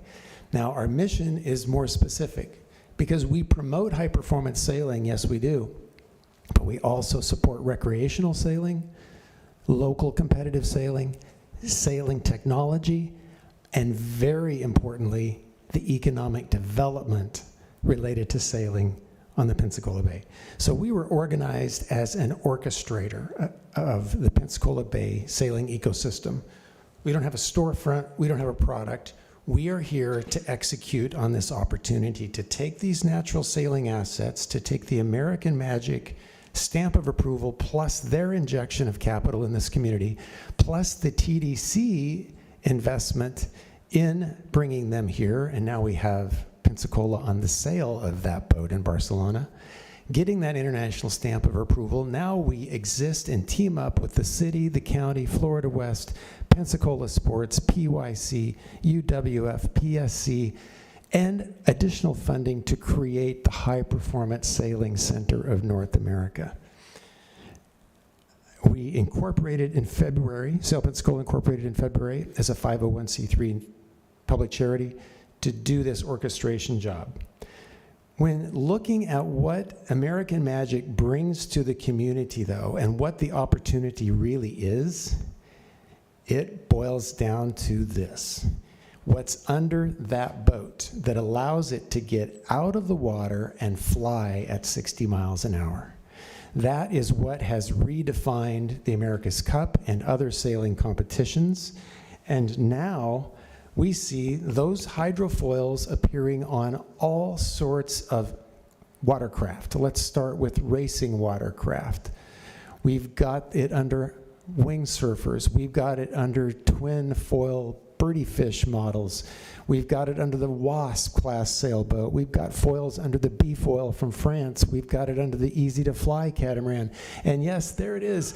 It's under America and Magic, the two AC-40s that American Magic brought to Pensacola Bay to train. It's not only there, it's under these water toys. We have it under these powered surfboards. We have it under these stand-up surfboards. There's a hydrofoiling bicycle. We have it under the recreational boats now. And of course, here it comes. It's going to be under the water taxis. It's going to be under the water ferries. And why? Because it dramatically improves the efficiency of the boat moving through the water, meaning it takes less power, which means alternative propulsion systems like electric battery packs can provide the range of operations that make it feasible. Now, foils. It's all about foiling and foils. When I set out to start to execute the work plan for Sail Pensacola and look at the kinds of projects we could do to reach our goals of making sailors, making jobs, and making races, it came back to this concept of foils, and I wanted to use American Magic as a team and their boat to create a sailing festival here in Pensacola to magnify the technology and the team, as well as draw attention of the world to Pensacola, because we want to attract the companies in Europe that are making these hydrofoils to come to Pensacola to build these boats and these hydrofoils to create jobs.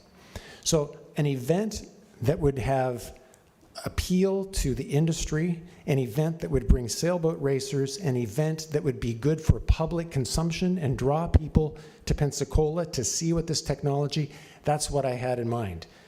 In the beginning, I thought, well, the market for this is, well, hey, we have American Magic. After all, we have the only U.S. boat in contention for the America's Cup in the United States of America. Well, let's say the market for the Pensacola Sailing Week is going to be the United States of America. So I began to try to figure out how to do this, and I looked on the internet to see if anybody else was doing a foiling week in the world. And I'll be darned if I didn't find that there's a thing called Foiling Week at Lake Garda. It's been happening for 10 years. It did all of the things that I imagined I would want to do here. It had on-water demos, it had a film festival, it had national, continental, and world championship racing, and it had the industry eyes there in a trade show talking about advancing this technology from not just water toys, but all the way up through industrial applications. Wow, that was exactly what I was looking for. So I look up the guy that's behind this. His name is Luca Rosati, and the only handle I can find for him is on Instagram. Well, I really didn't think this was going to work, but I did a direct message on Instagram, and he answered. And he said, interesting idea. Let's talk about it. Well, we've talked about it, and his ideas and his vision and his appreciation for where this project could go far exceeded what I started out with. I was thinking of calling it Pensafoil. Now, Luca comes onto the scene and says, you know, we are ready to expand off the European continent. How about we just expand into the North American space with Foiling Week? Wow. So I've had Luca and his commercial director out here several times. We've looked at the lay of the land. We've even gone so far as to pick a shoulder season date for this event of November 4th through 10th of 2024. We've even reserved the Sanders Beach Community Center for the HQ. The way it would roll out is we'd launch boats at the Grotto and at PYC.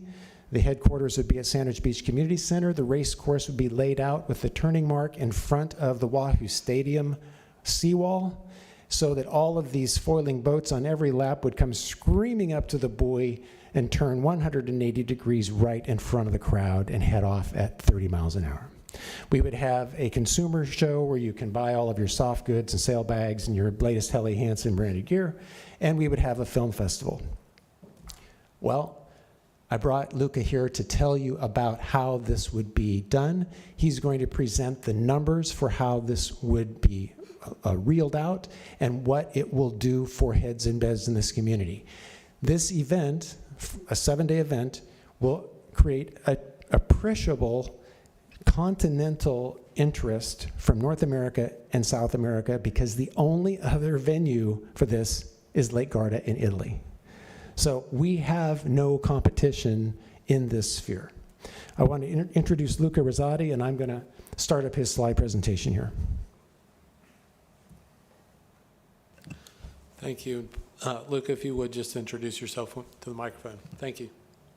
Well, thank you, Chairman Bear, and thank you, members of the council. My name is Luca Rizzotti. I am the founder of Foiling Week. I also have other roles, let's say, in the foiling world. I am, excuse me, I am the founder of the industry organization that let's say, look after the foiling industry and the professionals. It's a global organization. I am vice president of the Mod Class, which is the little boats that are sailing there near American Magic. And I am also class manager for the AC40, which is the boat that American Magic is sailing over there. Foiling Week is a world sailing special event. Let me quickly introduce you to what that means. World Sailing is the global federations of sailing. So it's the sport international body that basically oversees everything about sailing, including, of course, the Olympics. They have a special event classification, which includes basically the 8 most important events of the sailing calendar.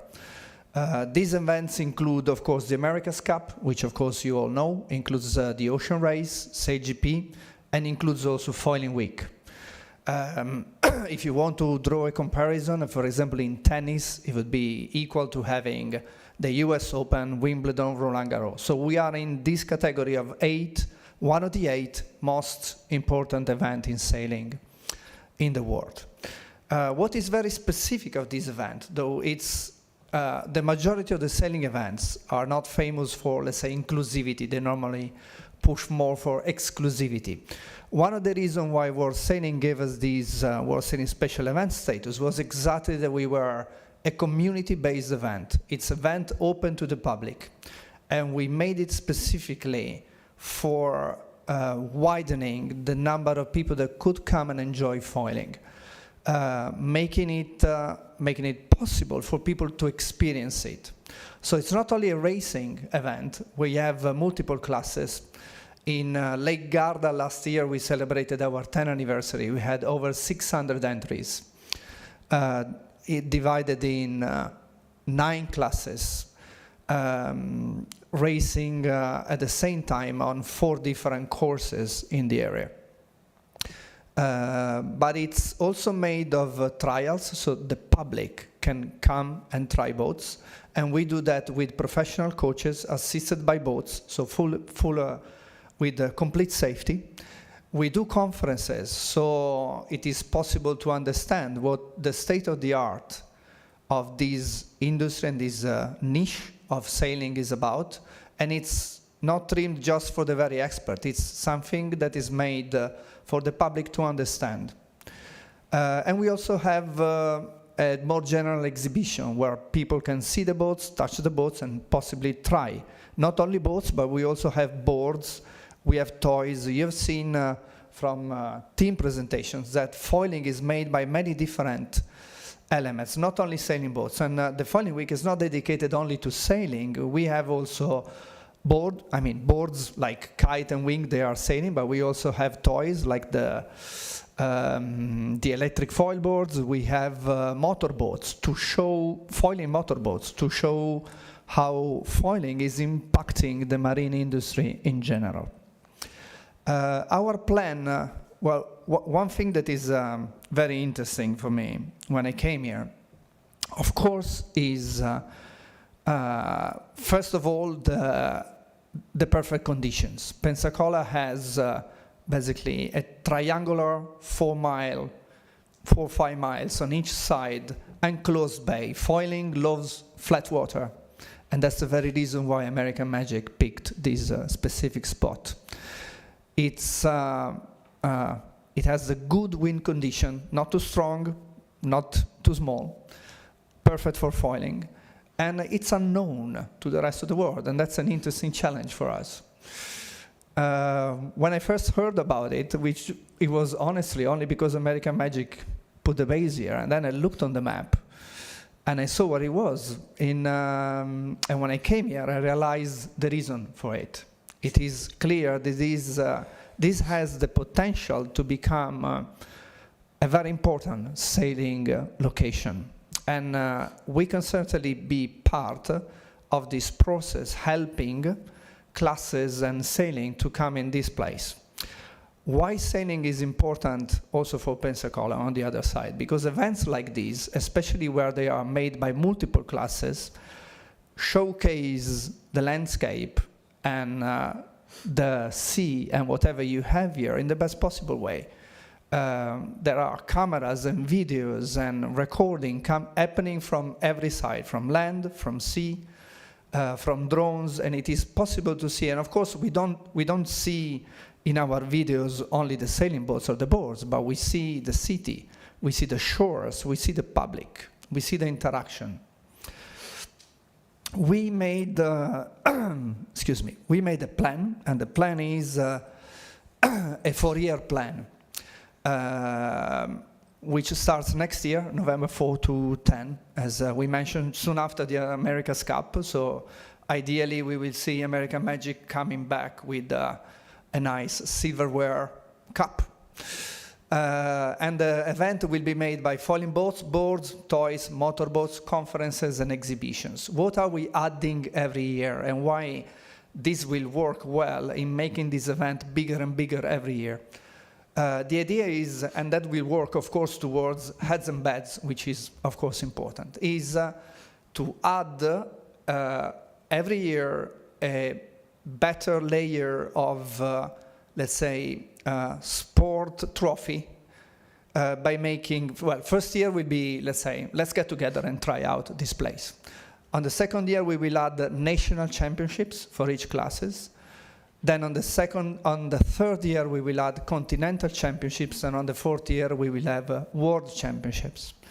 What this does is it's a sort of what we call a reverse funnel effect. Basically, what happens is that the people that is coming in 25 for the national championship, there will be more people coming because they will know that the year after there will be a continental championship. The people coming in the year of the continental championship will be more than they will normally come because they know that the year after there is a world championship. Because people, especially in sailing, they want to try and test the waters. The geography, the landscape, the type of winds, they are important for how the sport goes and the performance. So we see ourselves as a long-term project, and we want to base ourselves here because we believe that the location is perfect, and also the very other important thing, everybody we have been talking to so far has been super supportive of the idea. And of course, when you venture to a new places, you want the people, the public, the community to be behind you, because there are already, of course, some hurdles when you go and explore new places. We made some calculations that, of course, estimates on the number of people, sailors, coaches, people from our team, family and friends, local teams, public from the county, public from outside the county that will come to the event. Of course, we are starting small, so to speak. I mean, everything is relative. But we see that in a 4-year cycle, we will get around 15,000 people coming to the event, and that we will get around 44,000 nights in Pensacola. What is very important is also by, let's say, promotional point of view for Pensacola, this is an international event. The fact that we are a world sailing special events means that every event that we do is replicated on the world sailing channels. So their TV, their social medias, they produce monthly recap video, the most important events that are done. And of course, being a world sailing special event, we are always included in this type of media. We have made again, some assumptions on the costs and the returns for the community. I'm sorry that the numbers are not so, I mean, at least for me, not so easy to read from there. But let's say we have, every year there is an increased investment in the event. For year one, we are asking for 200, we are thinking in, even though I'm Italian, we are thinking in Great British Pound because the company is British. 250,000 pounds, which is equal more or less to, like I just looked now at the exchange rate, we are looking at around $320,000 US dollars.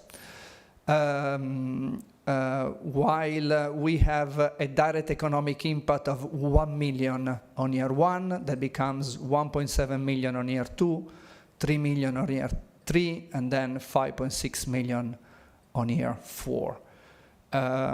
We believe that foiling is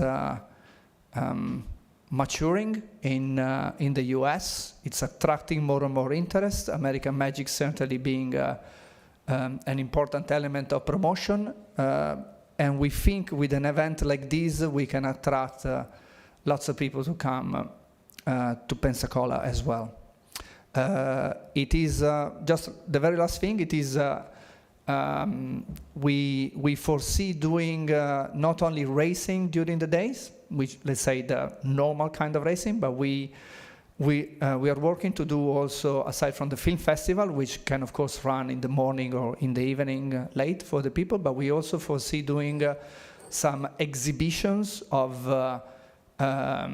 let's say, foiling very close to the shore in various locations, let's say in Pensacola, during the late afternoons and evenings, so that the general public from shore can see even more what foiling is about, calling, of course, champions of the sport. We believe that the American Magic guys will be back.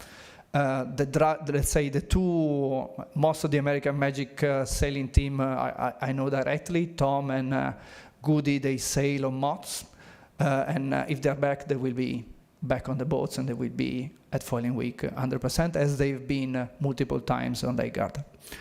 I'm happy. Any question? Please let me know. I'm happy to answer, of course. And thank you for your time again. Great. Thank you, Luca. Any questions? You know, I like the idea of it. It's a pretty significant ask, but I think it's something that could complement the American Magic presence here, and I agree with everything that you said about the Bay, because the American Magic team has said the same thing, and they've decided to come here. But what other funding sources would you need? I mean, that's in addition to the $300,000, and how would you fund it going forward? I think there is a good room for sponsorship, and whether it's local, but also, let's say, local as in Pensacola City, Escambia County, but then also Florida State and the US. We already have some American partners for our events in Lake Garda. The majority of the sponsors that we have in Lake Garda, they are happy to come also to the US.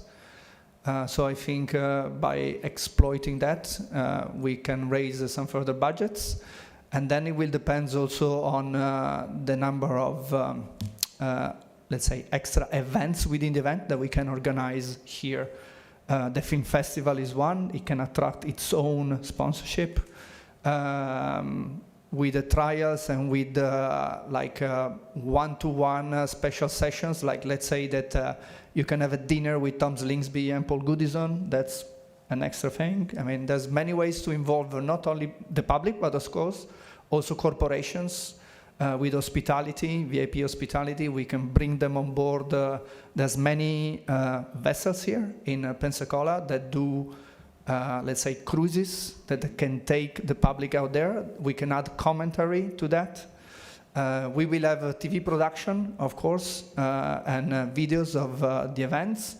And we have a plan to broadcast the video production to, let's say, there's a sport broadcasting agency that has 840 million people within their broadcasting capacity. Then, of course, it's a matter how many minutes they will put out there, and we are not talking hours, but we will certainly have several minutes of video that will be broadcasted, for example, on TV screens on airplanes, whether it's on CBS or other TVs internationally.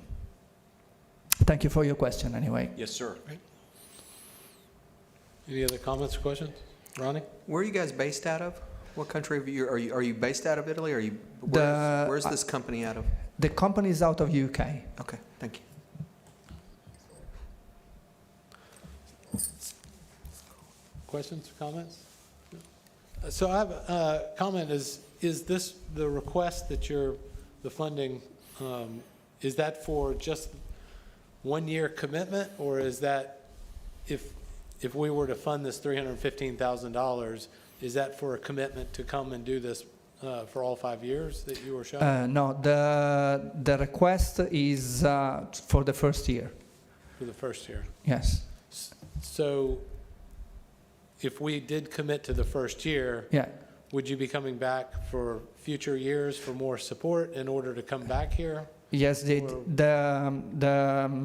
let's say the slides, they do show the request in each, basically, sorry, starting, if you look at the let's say, the sum of the two numbers on the top right, 100 plus and 50, are basically the request per year, which goes up to double that in, well, it's double on the second year, which is basically 500, then becomes 750, and then goes up to 1 million on the fourth year. With a return, but you have a direct economic impact of 5.6 millions on year 4, because the event is growing, and it will get to the same level of Lake Garda on year 4, which is basically 600 sailors coming at the event. Once you reach that scale, it's the maximum limit. This is basically the largest multi-class foiling event in the world, aside from the, let's say, media benefits and TV benefits, which are going beyond the event itself. It is one of the largest events in sailing. And you do this event, you said, in Italy? already? We have done it, in the past we have done it also in the US, once in 2016 in Newport, Rhode Island, and in 2018 in Miami. It was a bit too early. The event was okay, but foiling was growing much faster in Europe, so we stick to that. Then in 2019, we made an agreement with the America's Cup to do events together in what was back then going to be the America's Cup World Series, similar to the preliminary regattas that they have done now in Jeddah and in Villanova. But then COVID came and canceled all of these events. So we stopped organizing overseas events till basically the decision that we made late last year that we would start looking again, doing international events now that stability is back in the system. Of course, for us, I live in Milan, in Italy. Lake Garda is 2 hours away. The risk for me of organizing an event there is near zero. If it gets canceled, let's say the last minute for health reason like COVID, if I organize an event overseas like here, then it's a little more complicated if I spent a lot of hours and time doing that for an overseas event. So we skipped the COVID years, and now that stability is back, we are happy to start over and to commit to a specific place. Mr. Chairman, I have to leave at 5. Do you have a quorum if I? 1, 2, 3, 4, 5, 6, 7. We do. Okay, because We I know you just have need some 5. additional action items left. So. Okay. Any other question? Any other questions from members? Yes, ma'am. Can you give me some examples of other cities where I can learn? I've never heard of this before. Sure. So can you give me an example of some other cities so I can look up what this, so I can search this or? Yeah. Well, as I mentioned, we've done this in Sydney, in Australia twice, in 2017 and 18, and then in Newport, before that, in Newport, Rhode Island in 2016, and in Miami in 2018. Oh, in Miami. And also we did an event in Jeddah last year before the Cup this year. Okay. But sailing events in cities are common. Let's say there's the America's Cup is in Barcelona, SailGP is in San Francisco, New York. It's a normal occurrence that events are in cities. Okay. Thank you for your question. Councilman? Yeah, I don't think I have a question. I do think this is, it sounds pretty exciting. It could be something pretty spectacular for our area, especially going off, the selling that is newly come to our area. So I appreciate you bringing this to us and for the information about it. Thank you very much. Thank you very much, Casey Jones. Thank you. Yeah, I want to thank you for bringing it to us also. Obviously, this board has made a large investment into America's Magic and the commitment that they've made to sailing here, but it's a big marketing piece. We're on international screens now as a result of that, so that's really exciting, and to sort of build on that is really exciting. I mean, to me it is. And because we're on the world stage now, Pensacola with America's Indeed, Magic. Chairman. And so, and just another sort of logistics question, and I talked to, Dr. Rishon. I can't pronounce it, I apologize. I have difficulties too. So this would, if we were to appropriate some funds, they would flow through Sale Pensacola. Our appropriation, or the county's appropriation, would be with the local organization that would then outsource the promotion of this event through you and your organization. Let's say that's fine with me because I know team and it's, I mean, we've been working on this forever. Yes.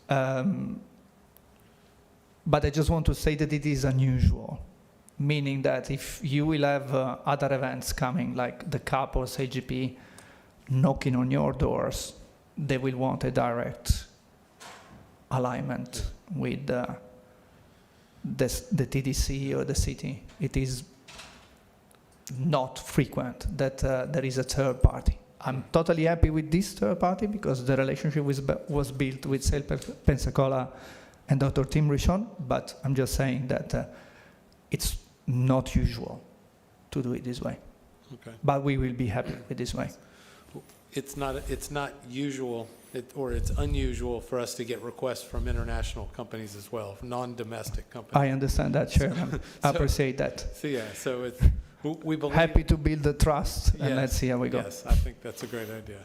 Thank you. Thank you very much. Thank you. All right, is there any comments, questions? Is there Oh, well, you just brought up something. So basically, they work with Sale Pensacola? Sale Pensacola, Sale yeah. Pensacola, and Sale Pensacola is responsible for managing it and, okay. All right. So there is a request here. Is there's any comments or questions or a motion we would entertain?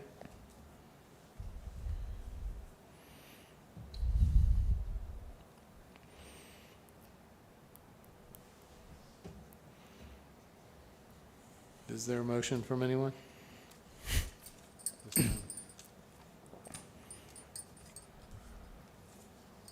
I'll make the motion. Who said that? Down here, sorry.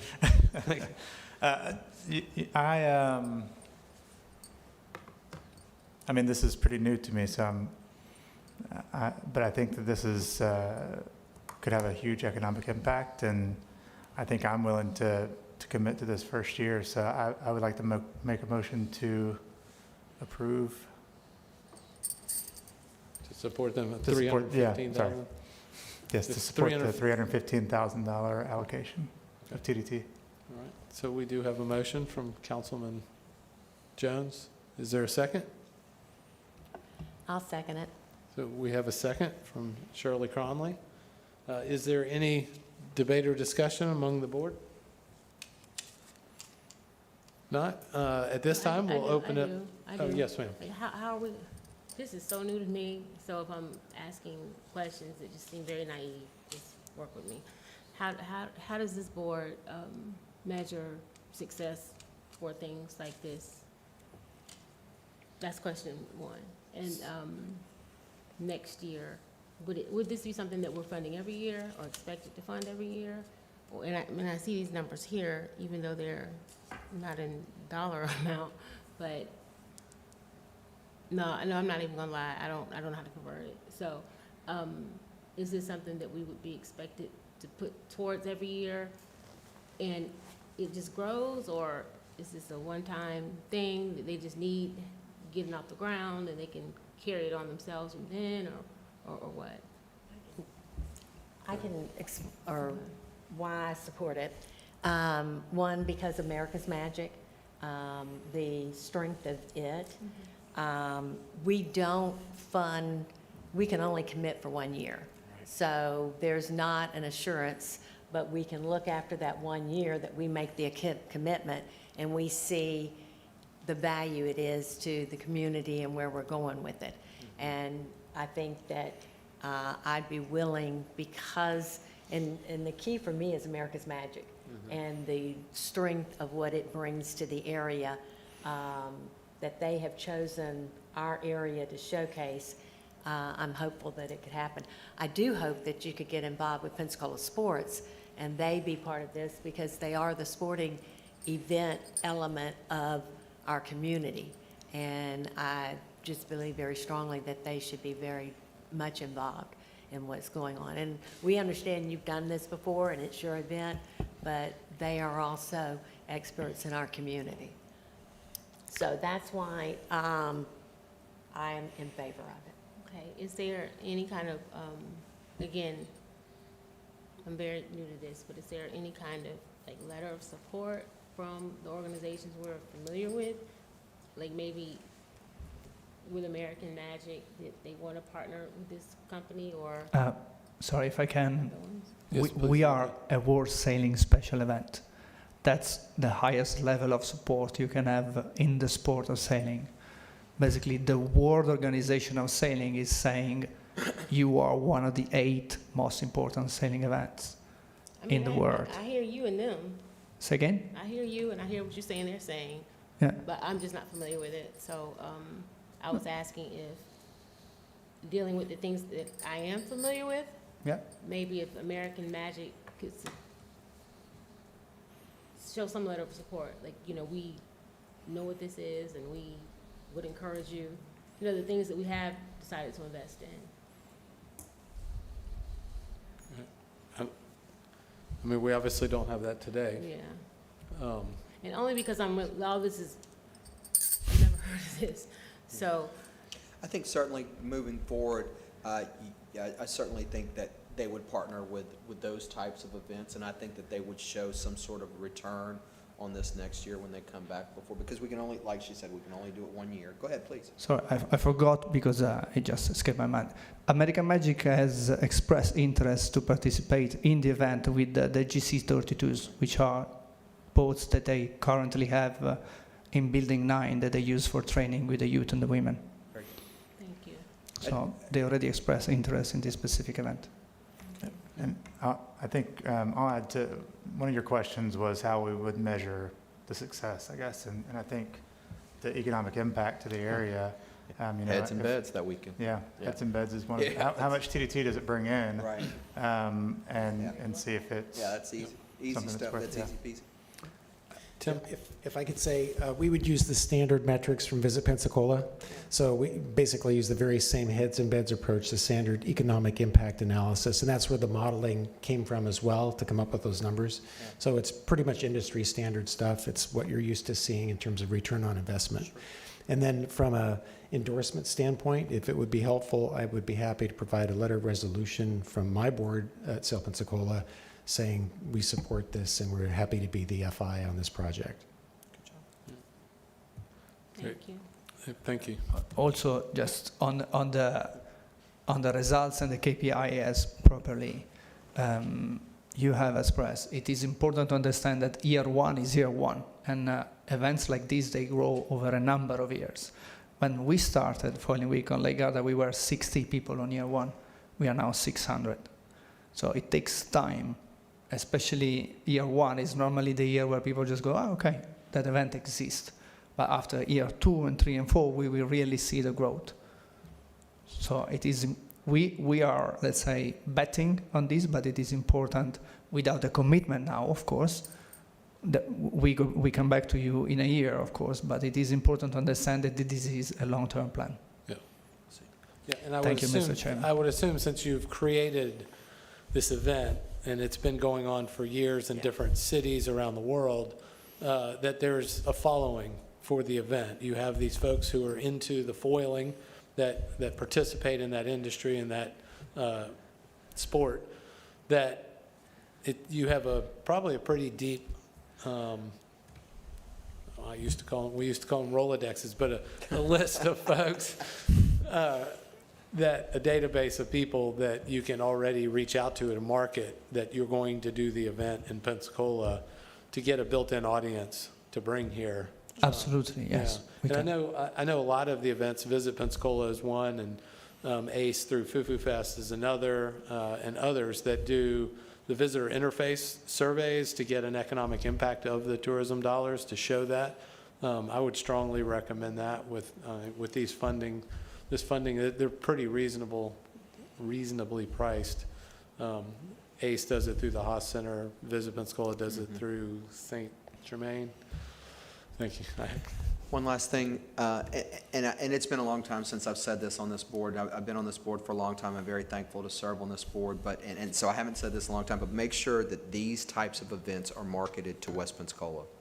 There are kids in West Pensacola that have not had an opportunity to sail, to know what sailing is, to be a part of that world and part of that culture, and I think it's important for kids on that side of town.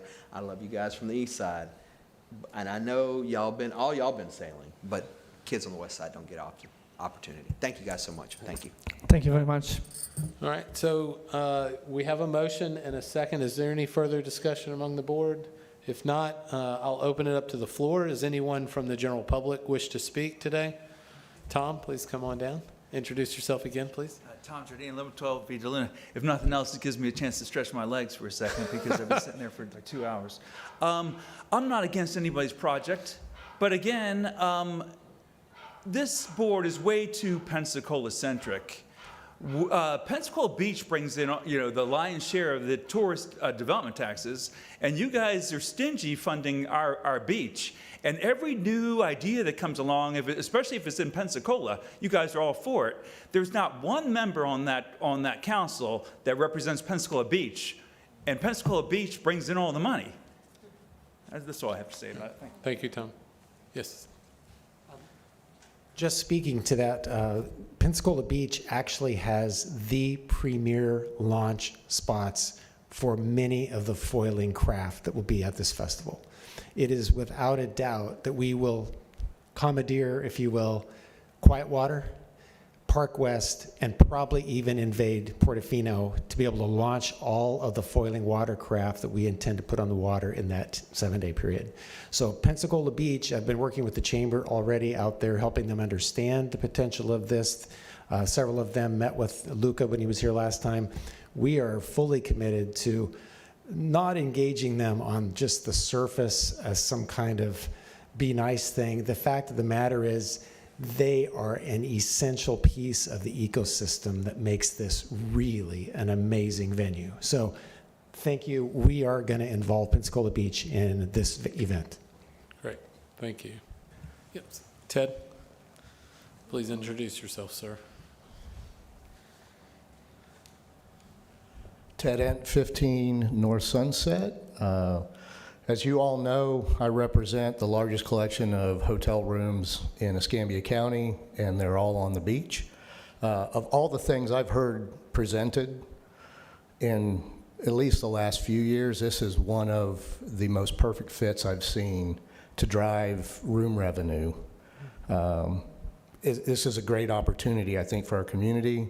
We made a significant investment in America Magic, and this is something I think that pairs up very well with that. Obviously, there are a lot of questions that need to be answered. None of us have ever done this before, but I have been involved. I was involved early on when Formula One came to Austin, Texas, and I can tell you in year one, it was ho-hum for Formula One, and now it's the third largest economic generator for that community behind ACL in Austin, in South by Southwest. So when I look at these numbers, they really speak to me. I think that if it gets the kind of traction that they think that it could potentially get here, I think these numbers likely, I feel, are a little bit conservative. I think we can fill a lot of hotel rooms, we can fill a lot of restaurants, we can provide a lot of economic spending up and down Palafox and then the other corridors around. I know, Tignati, you've got some questions. This is out of all of our realms, but when I think about us making decisions at the city level and the county level and how we're going to bring those decisions together, that's what really resonated with me on their proposal. From a hotelier's perspective, we're all for it. I think it's good for the beach. I do think it's going to feed into the beach. Foiling is a huge deal. Every friend I have has one of those electric foiling surfboards, and I think the time is right for us to really consider this. I'd also like to remind you we're just making a recommendation here. We're not actually funding anything, but you have our support, guys. Thank you. Thank you. Chair, Yes. if you don't mind, I would like to get Mr. Schaefer's opinion, please. Okay. Darren?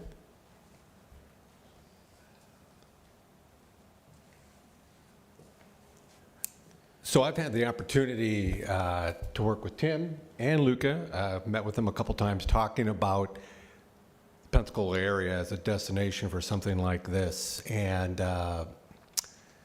you know, it has a lot of positives to it. Obviously, you're looking at a technology that could be a cottage industry for the Pensacola area, ties directly into the Sailing Center for Excellence that's being planned.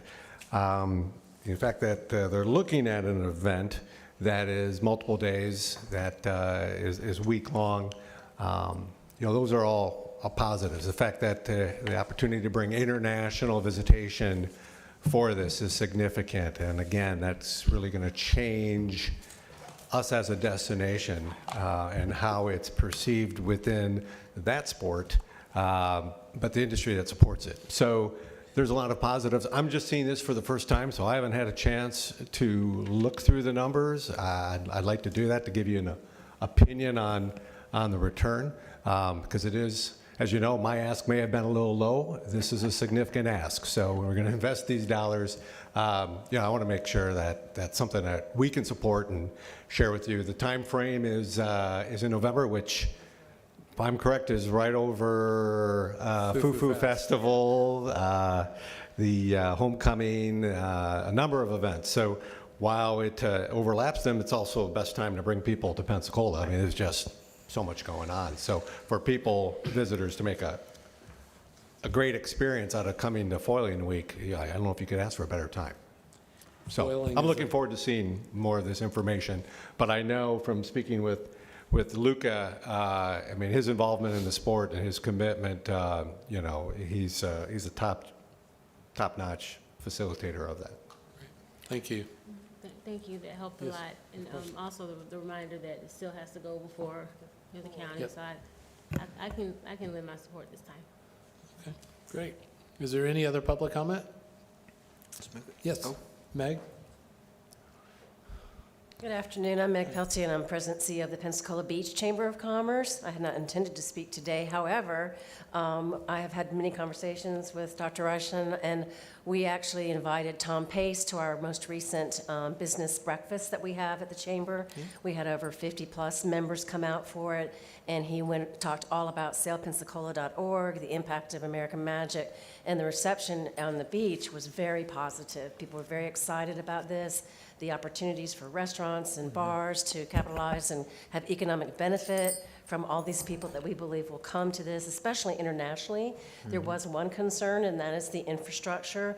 Where are we going to park all these amazing yachts and boats? But that's certainly something that can be worked out. But I can tell you that the initial reaction was very positive, and people are very excited about the possibilities, not only because of the one-time event, but the fact that they have laid out a plan that's going to continue and grow from year to year. So I feel very confident in their plan and what they're looking towards and the benefit it'll have for our community. Not just the beach, but I think Pensacola and Escambia County as a whole. Right. Thank you, Meg. All right. Any other further comments? Call vote. Seeing none, I'll call for the vote. If you would, please, Danielle, call the roll. James Reeves.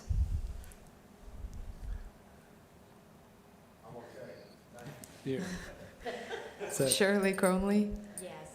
David Baer. Yes. Ronald Rivera. Yes. Tinya Day Brayton.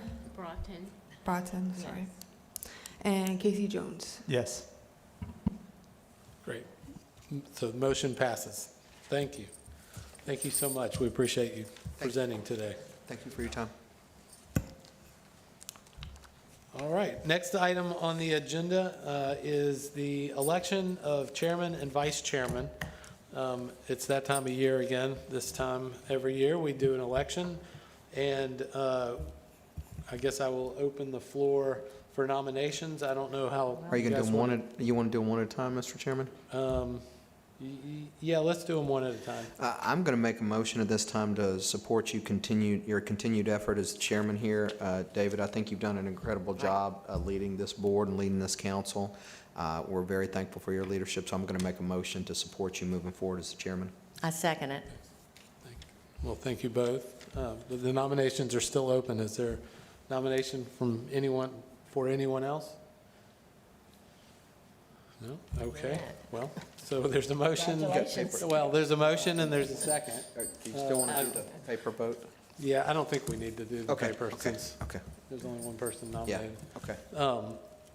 So I guess we do need to vote, though. So those in favor, I guess, of me remaining as the chair, say aye. Aye. Any opposed? Can I oppose it?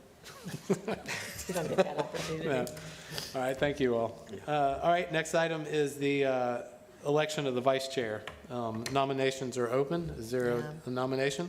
I do. I nominate Ron Rivera to stay on that as vice chair as he is now, to roll into that again. I'll second that. Thank you. We have a motion and a second. Is the nomination, is there any other nominations for vice chair? No, seeing none, we'll call for the vote. Those in favor say aye. Aye. Any opposed? So moved. All right, so we have a returning chair and vice chairman, so thank you all very much. Congratulations. Yeah, thank you. Thank you. I'd like to thank my mother at this time. All right, next item on the agenda is public forum. We have a few folks signed up. Well, it looks like, Maggie, you don't want to speak again? Okay. So we have one person signed up that's still here, and that is Tom Jardine. And you've got a handout from him. Looks like this. You got to go. Well, don't forget your purse. Sorry, thank you. Welcome, Tom. Introduce yourself again, please. All right, thank you. Tom Jardine, 1112 Villa Luna, 27-year Pensacola Beach homestead leaseholder. I live right on Villa Luna. I know what goes on Pensacola Beach. It's very disappointing that every new idea people are excited about, well, we have Pensacola Beach, which is the juggernaut that you guys do not fund. I don't know that you know this or not, but you guys are pledging $500,000 a year. You just started that in 2021.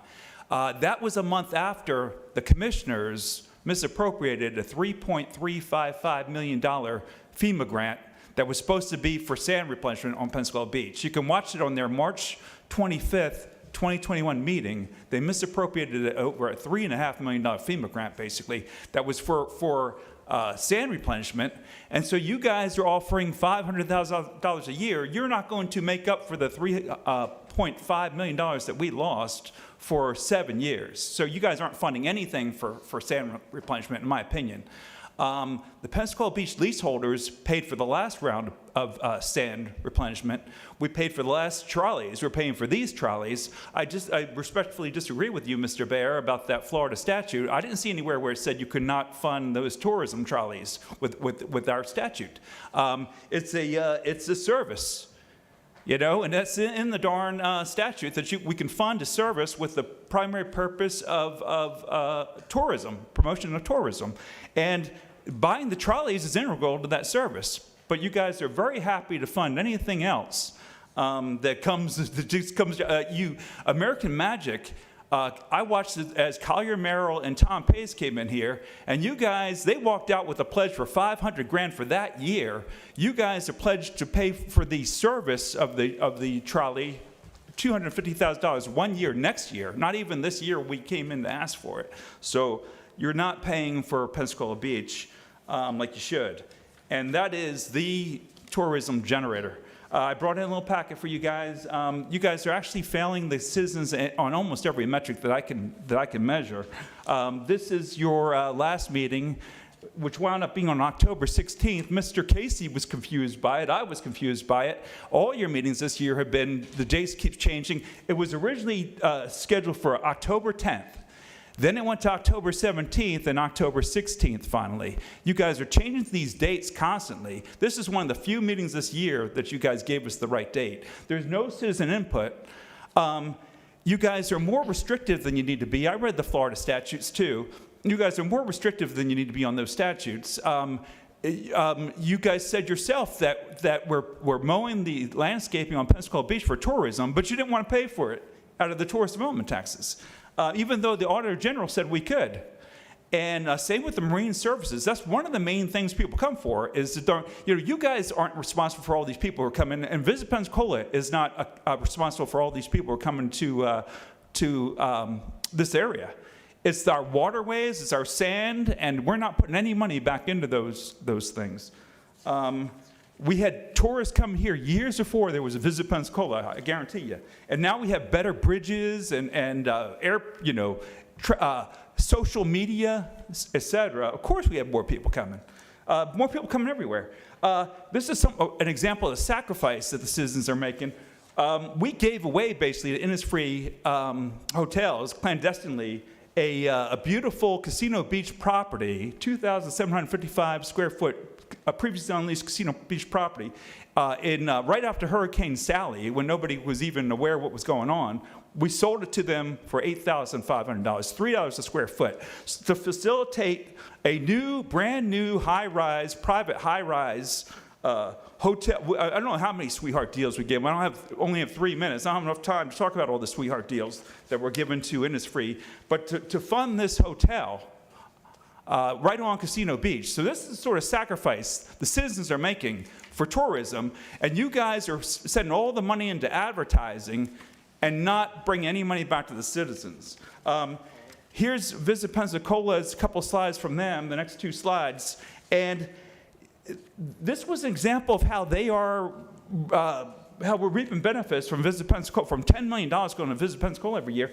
These slides don't show that they're making any benefit. The other counties around us are bringing in just as many. The rental occupancy is the same on all the counties around us. The length of stay is the same.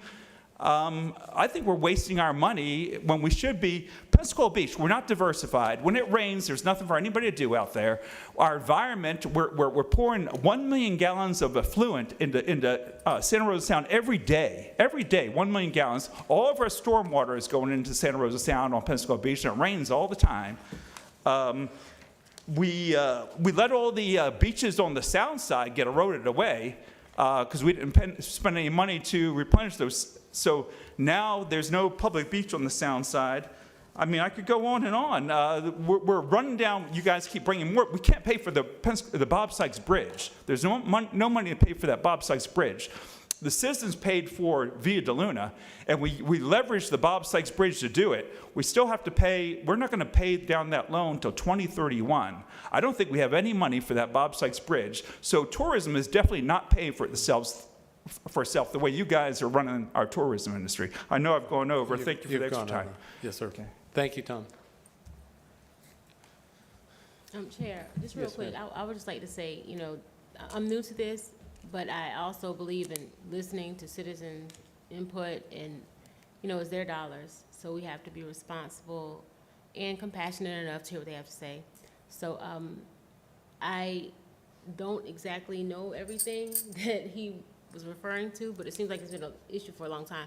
But regardless, I just want you to know that I'm listening, I hear you, and I took mental note of some of the things that you said, and it sounds like you're just really uncomfortable or upset about transparency, the main thing it seems.